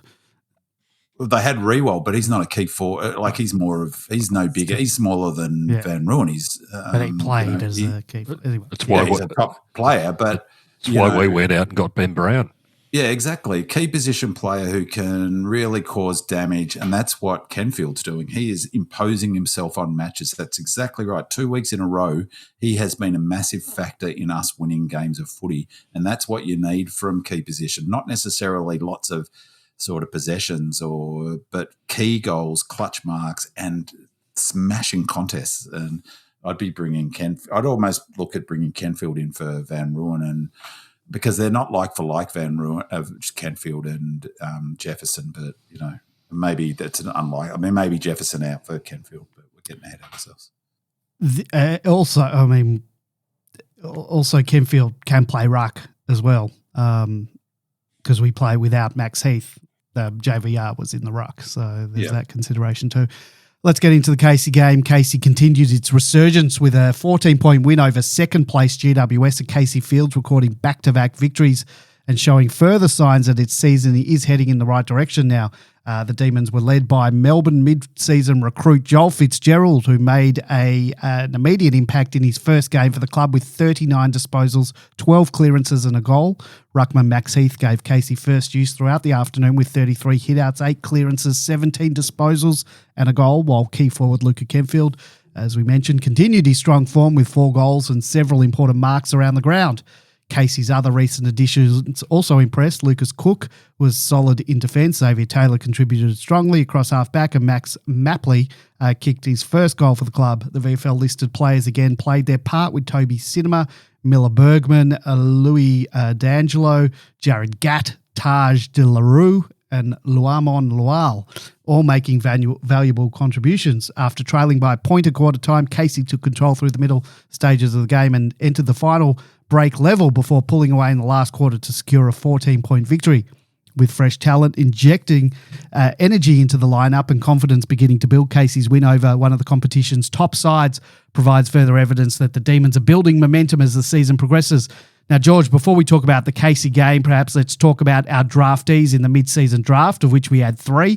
All of them impressed in their first up match for Casey, none more so than the second of the 3 recruits. So we'll start with him, Joel Fitzgerald. Following an impressive run of form at VFL level, Fitzgerald arrived at Melbourne with selection number 16 in the 2026 mid-season rookie draft after spending time in Essendon's VFL program before moving to Williamstown ahead of the 2024 season. Fitzgerald has emerged as one of the competition's leading ball winners in 2026. Following a move from defence, he averaged 34 disposals per game with the Seagulls to earn his breakthrough chance, including a standout 40 disposal, 2-goal performance.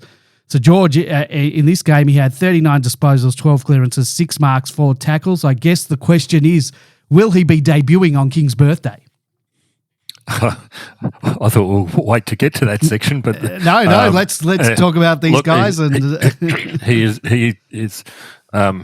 Look, the mid-season draft, I think, is a bit of a lottery in a sense, but I think importantly, for all 3 draftees for us, they met our needs. When we lose Stephen May and we lose Oliver Petrarca and we lose Campbell, what have we picked up? We picked up a defender, we picked up a ruck, and we've picked up a midfielder. But not only that, but we picked up young ones that will be there for the next 5 years if they all work out. Let's hope they do.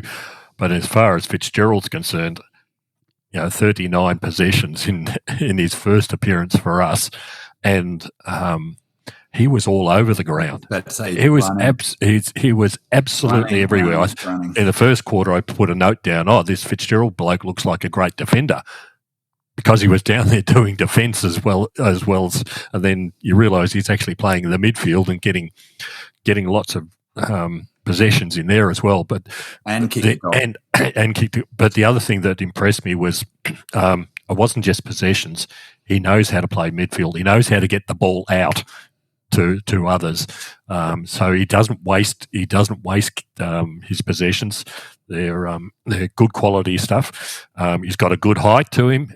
He's everything we need. And given the circumstances of what happened in Alice Springs, there's a big hole. And Andy Moniz Wakefield, or whatever his unfortunate injury, there's an opportunity to inject someone into the midfield who can run and be part of the rotations very, very quickly. Yeah. So, he's fantastic. Do you want to on that, George? Yep. It's amazing. That's right what you say about it. He looked every inch a natural midfielder. He's only played midfield for the first time this year. Like he at Williamstown, they asked him to move into the middle. Where was he playing before? He was a defender, halfback flanker. Had all his junior career, all of his VFL career. Has only moved into the midfield this year, and he's gone bananas. Like he was, or maybe it was last year, but he was like he's averaging well over 30 possessions a game for Williamstown, and he's just only moved 34 disposals per game. Yeah, and I'm pretty sure it's only this year that he's been playing midfield. He was a defender up until this year. Yeah, and he's, come on down. And he's only 22, so it's just at that right age. He's got a good body on him that's not going to be affected by the hustle and bustle of AFL as much as 18-year-olds when they're coming into the system. So he could very well be one game at Casey straight into the straight into the seniors this week. Yeah, and he can run. He can cover the ground. That's the key thing. He's physically strong, and he can run at a good clip for 120 minutes, and that's what is so desperately needed in the game plan. But also now to inject that in now. We lost Jai Cully, a midfielder. Let's bring another one in. Lucas Cook, no relation to the Lucas Cook that we drafted with a high draft pick a number of years ago. Hailing from South Australia, Cook arrives in Melbourne from the Sandfield side Woodville West Torrens Eagles with selection number 11 in the 2026 mid-season rookie draft. After representing South Australia during his junior career, Cook has worked to build his game at Sandfield level and established himself as a reliable intercepting option down back, standing at 196 centimetres. He's found his best form in defence this season, averaging 18 disposals and 8 marks per game for the Eagles. Against the Giants, he had 15 disposals and 6 marks. George, what do you make of his game? Where did he play? And he's their current Dees player or AFL player that you like in him too? I wouldn't like in him. That's stepping too far ahead. Look, he is, again, exactly what we needed to replace the Stephen May. He will build up, but he's a natural defender from what I saw in this one game at Casey. You just don't notice him, but he just manages to be there with the fist at the right time to get break down the opposition's attack. So, again, young, and again, he's 22, I think. Good height, everything that we need. We've got some good defenders at the moment, but they're all young. I think he'll spend a little bit of time down at Casey, but he's not. It's nice to have him in the back pocket as well when injuries ultimately will occur and things like that. But yeah, he's ready to go as well. He could fit into a prime defender role quite easily. And it's only one game that we've witnessed, but he's exactly what we need down the back as well. Sounds like, if anything, we've just bolstered Casey's team. Anyway, Max Mapley, another Max in the ruck for the Dees. Mapley joined Melbourne with pick number 19 in the mid-season rookie draft after spending the first half of the season with Tasmania's VFL side. The 199-centimetre ruck worked his way along the Tasmanian junior pathways that also saw him represent the state in the Coates Talent League. Still developing as a ruck prospect, the 20-year-old has shown strong potential across 7 VFL appearances this year for Tasmania, averaging 18 hitouts, 12 disposals and 3 clearances per game. Max didn't trouble the stats man in his first appearance for Casey with 8 disposals, 0 marks, 9 hitouts, but he did kick a goal. George, we were probably always going to select a ruck with one of our picks to replace Tom Campbell. Thoughts on this pickup and any observations from his game on the weekend? Yeah, didn't get to see much of Max in this particular game simply because Max Heath was doing most of the rucking in the game, and even Kalani White occasionally. So Max Mapley didn't get much opportunity to show his wares. Whether he'll finish up being a ruck ultimately is hard to say, because 199, 200, and he's only 20 years of age. So there's also the possibility that he might be able to be moved forward at some point. Does he look mobile as a forward? Does he look like a rucker? It's too hard to say. I mean, he really didn't get a chance in this game to show his wares, so to speak. I think it's a really neat pick for us, again, to meet needs.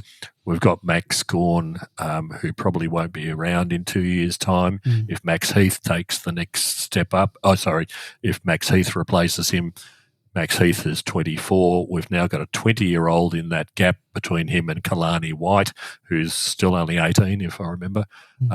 So we've got a range of ruck options for the future, which is where my main focus is. And also Max Mapley can and probably will, if it all works out, be the backup for Max Heath in a couple of years. But the guy's only 20 years of age at the moment, so lots of development required, and he'll be suspected playing a fair bit at Casey.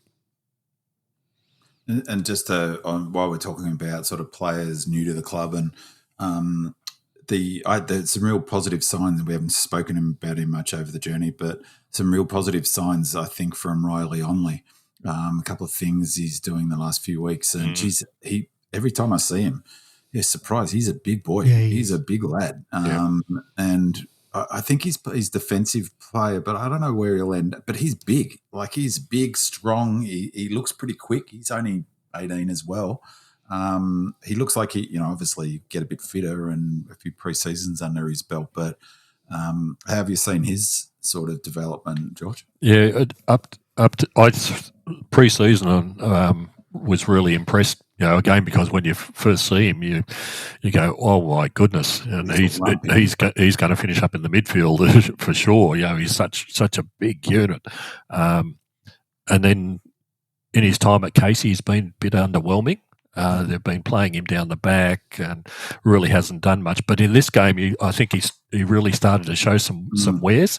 Maybe it's the nature of, you finally get some, pre-seasons into you and you start playing a few games. You feel you've got sort of some role within the club at last. This was a good step up from what he's produced so far down at Casey, but you can certainly have big hopes for him because, like I said, he is a huge unit, strong, powerful. He's of that sort of Cripps-like body that midfielders have. 95 centimetres is what he was. You'll get bigger. He'll probably get to 196, 197. They don't do weight, obviously, anymore, but he looks like he's nearly 100 kilos. Easily, yeah. He's a solid lump of a lad. And I saw before he played senior footy with Shepparton as a 16-year-old. So he's been playing senior footy but he obviously isn't doing AFL. But yeah, I wouldn't oversell it, but just in the last couple of weeks, there was one thing in particular on the weekend just gone where he really crashed in and made split a pack open. And I thought, boy, he's strong and he attacks the footy, and a real watch on him. Georgia, you want to take us through any the rest of the Dees from this Casey game? It was interesting. Again, this was second on the ladder versus 18th. You wouldn't have known it the way that Casey performed. And especially since they had no Henderson, no T-Mac, no Bonner, and Amu was not playing this week as well.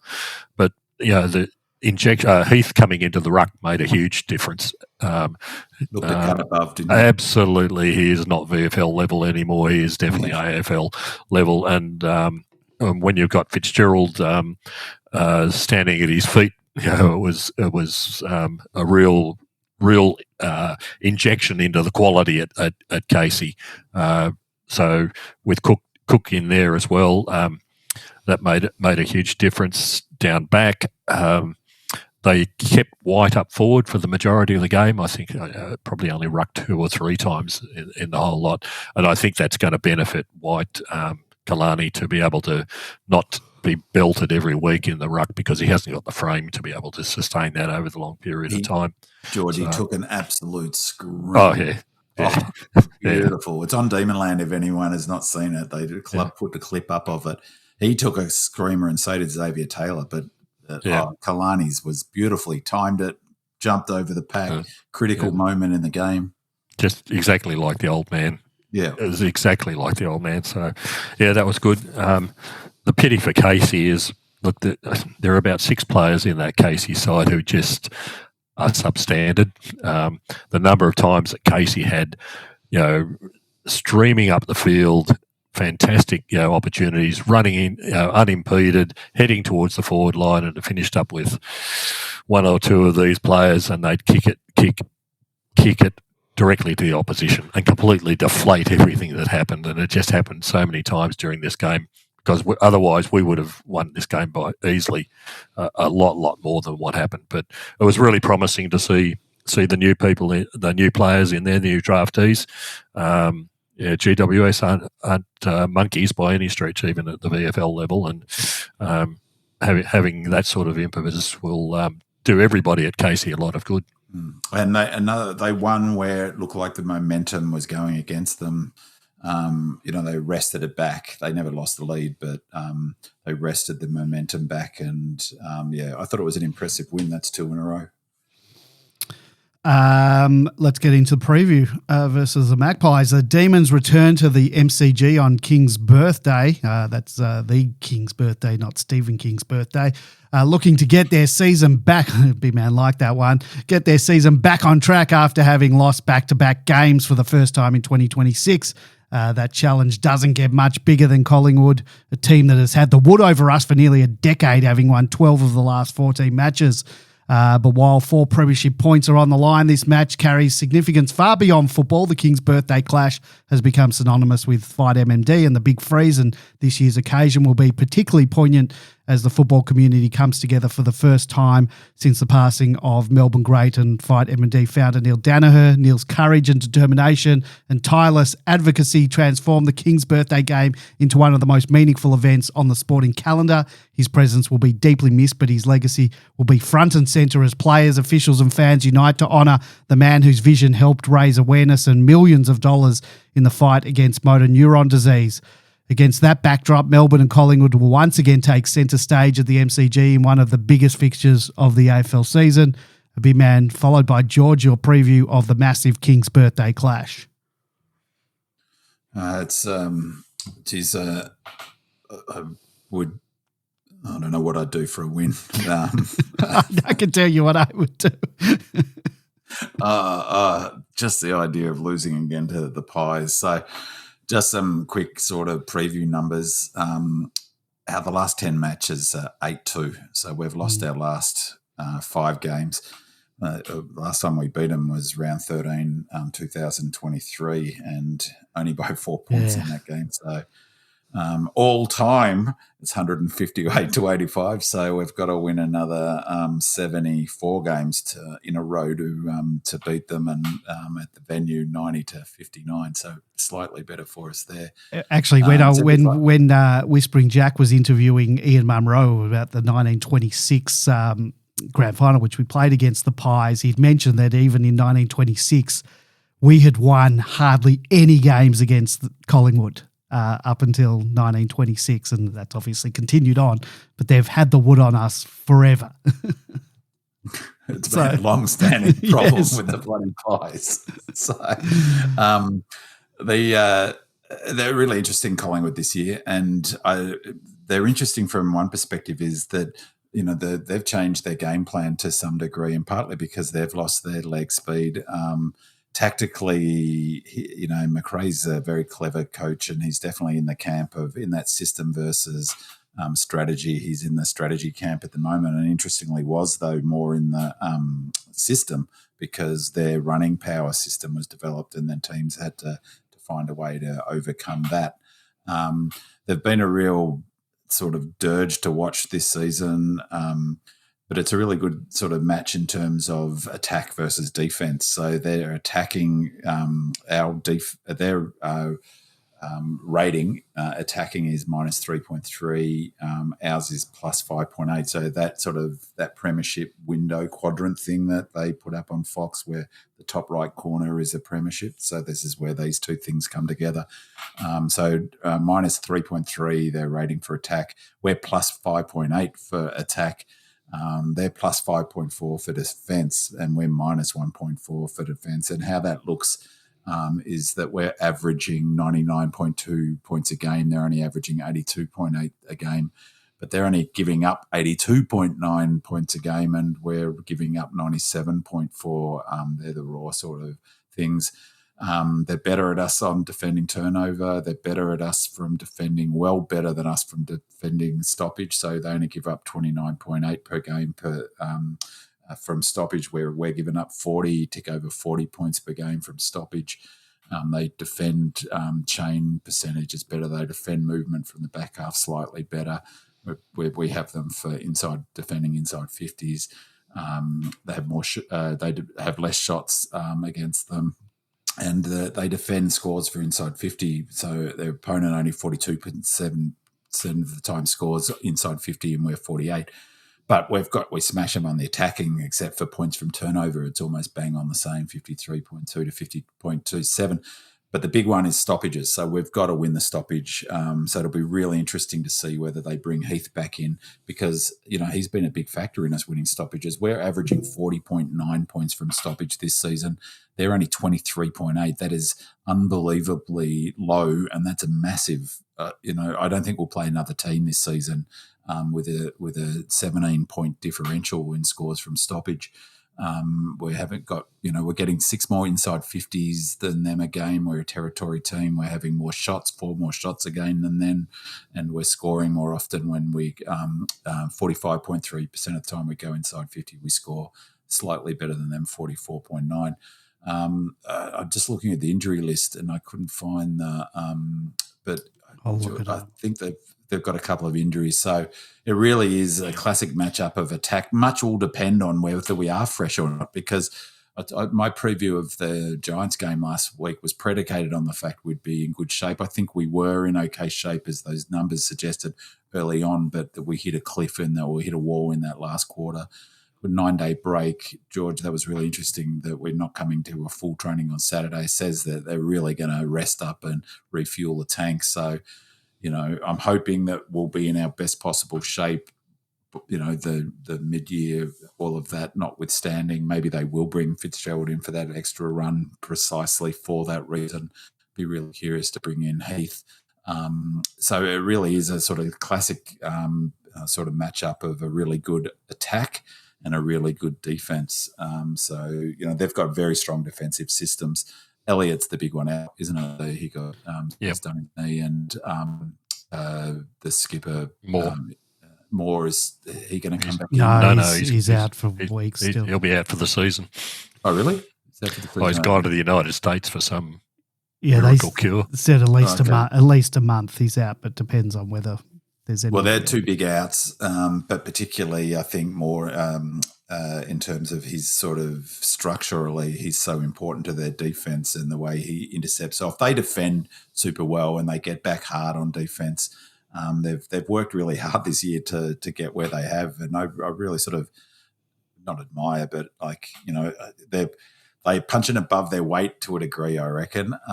So I'll be curious to see how they go, after the emotion of the last few weeks. But I guess they had a bye on the weekend, didn't they? No, they played the Bulldogs. Lost to the Bulldogs. Oh, of course. Sorry, what am I talking about? Yeah. So they're coming off that loss to the Bulldogs, and so it'd be interesting to see how, they've had a big month in terms of all the stuff going on for them as well. So, it's always a tough game in the middle of the year, and it's always tough for us. We've lost 8 of the last 10, including the last 5 in a row. So, yeah, I watched the Bulldogs game. Collingwood had no right whatsoever to be actually in that game. It was Jordan De Goey dragged them basically close to winning the game. But Collingwood are a mid-table side of for this year, losing Moore, losing Elliott. Their players are just getting older and older. They're depending on 1 or 2 individuals to get them over the line. Pendlebury was nothing spectacular in the Bulldogs game.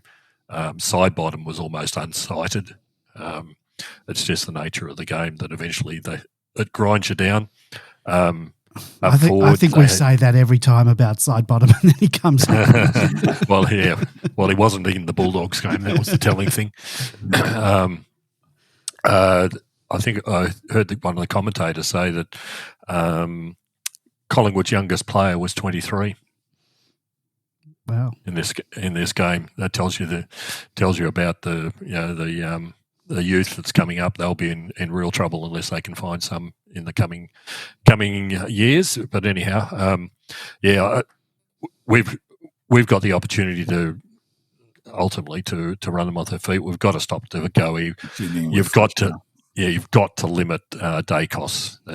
That's the other main factor. The ball gets into their forward line. And McCreary. He's a good runner.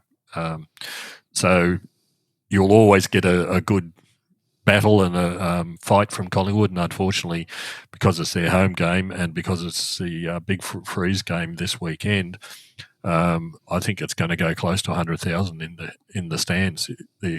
I got tickets to the MCC, and I'm going to have to take an oxygen tank for the seats that I've got, because there was nothing available in the MCC. So it'll be and the weather's 16 and sunny. It's reasonable. It's not raining. Yeah.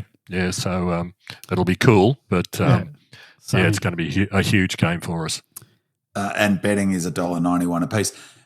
A lot depends on where we are at, Thingo, but I was confident against the Giants. I'm super confident of this win, and I think that we should be, just on form, we should be favourites. But a lot depends on whether we have hit the wall and whether we're able to somehow get over the top of that wall. And their season players have got a lot more, mid-season humps. They've dealt with a lot more, because it's not just physical. I think that's the psychological aspect of pushing through the pain barrier and going through. Even look at a player like Windsor. He again, King referenced the fact that it's his only third year, but I do question why they picked him, to be honest, because he looked like he had very little run when we needed run. This is obviously a massive game for the club. I'm rapt that what you said, George, that their main training's not till Saturday. So off legs for full 2 days. They don't come back to the club at all till Wednesday, I don't think. Yeah, Wednesday's a flush run, as they call it. Yeah, so will you go down on Wednesday? Yeah. So, and then training on Saturday. I might go down actually to watch them on the Saturday to get a sort of feel for a bit of track watching. Sounds good. Almost on 2 hours. That's where we're going to leave it for tonight. Ins and outs. Well, if you want to have a go. I want Fitzgerald, my boy Fitzgerald, straight in. Put him in. Throw him into the fire. Wakefield. Well, that is obviously out. Lever should be available this week. Yeah, you would think so. So Lever in. Lever in, Petty up forward, JVR out. I don't think JVR will. I think Jeffo's more likely to be out. But I reckon, to be honest, I'd be dropping Jeffo. I've tried hard to be as positive as I can, but I'd be bringing Kenfield in, whatever you needed to do for a big physical contest. That's who I want smashing into the bloody Pies players. Do you think Max Heath? Maynard goes back in the hole and Kenfield comes out the other way, and they have a meeting of minds, so to speak. Like that. What about, do you think Max Heath will be in, or do you think if we bring in Kenfield, do you think they'll use Kenfield as the ruck? I'd prefer that we bring Heath in to relieve Max Gawn for a start, but also to take advantage over Collingwood. They've only got Cameron effectively as their ruck. So here's an opportunity to do what we did previously, take the advantage of the areas that we can. So that'll make it interesting. There's... if we bring in Lever, we bring in Kentfield, we bring in Heath. That's very tall. And who goes out? Well, Manise Wakefield definitely, obviously. Yep. I would take out I would take Jefferson from the team. I would drop him. And Fitzgerald comes in. Well, I don't know if Fitzgerald's coming in, but I wouldn't be surprised. It's the type of thing that King seems to do. That Cross came in out of nowhere. I can't see why he wouldn't put Fitzgerald in. Yeah. Unless he didn't think he had the tank or something for a game. I don't know. And I put questions over Laurie and Cross as a result. Yep. Neither of them are coming out. Cross is 100% not coming out. He's the only player who, I mentioned the top 5 defensive spread, the only player in those games, the last 3 that we've lost, where his Cross has been in number 1. He's been our best defensive runner, our best attacking runner. He's not coming out of the side. Laurie maybe, but I don't think either. But this game is a bit different, I think, because like you said, George, they won't be able to exploit. We needed good runners for the conditions and for the ground at Traeger Park, but also because the Giants have got great runners, which is another point King made. Their athletic profile, quote unquote, is fantastic. That's not true of the Pies. So they're not going to be able to run us off the feet the way the Giants just did. So, I think that we can afford to go a bit taller than we did against the Giants because particularly in a physical game as well, that it's surely likely to be, you think. Yeah. The other question mark was late in the game against the Giants where Latrell came off with somebody suspected a knee. Well, he came off early but then came back on. Yeah, no, he came back on. But then it was in the last he came quarter, back quite on. literally in the last couple of minutes. Oh, Yeah. okay. But I will sell my kidney if there's no chance Cross gets dropped. There's just no chance. It's so fundamental to the way we play footy, that running power. You can't take those you can't take your chess pieces out and then go, well, how come we can't cover the ground? It's just not going to happen. So, and Laurie, this is similar, I think, because he's running his sneaky runner as well. He has played all right in the last 2 or 3 weeks. So, And the other question is Jaff, if he's available. Yeah, it was a bit unclear what his injury was. Soreness. They said soreness. That means he's out for 6 to 8 weeks. That means he's got a jaw injury. Well, and Xavier Lindsay's been stuck on 6 to 8 weeks for 6 to 8 weeks. Yeah. And the other interesting one they finally published it was Adams 6 to 7 weeks, I think, with a knee. Yeah, and poor bugger at the same time. The chance is there. But yeah, Lever obviously will come back in, you'd expect, won't he? Yep. Assuming he's over that concussion. He was running freely at the training session last week, but you've got to do your 12 days or whatever. Yeah. I thought the 12 days included no club contact. Or running, no physical contact. Yeah, no physical. He wasn't doing. No, when I say contact, club contact, I mean time at the club. I don't know. Or training. I don't know. That wouldn't make much sense. I don't know. Anyway, let's stay tuned next week to see if Big Man turns up on dialysis for the sale of that kidney. We'll look out for Big Man's Stats Files preview podcast on Friday if you enjoy a deeper dive into the stats in the lead up to the Magpies game. Also, don't forget to check out the interview with Tommy Sparrow wherever you're currently listening to this podcast. Thank you to our 5-star reviewer on Apple Podcasts. That was thank you to a smooth operator. Thank you to our commenters on Facebook, Instagram was Billy, Emily, and Franco. And thank you to our voicemailer, Roaster. Thank you to the guys in the chat room. I think Gone of the Dead was there. D Old Fart was in there.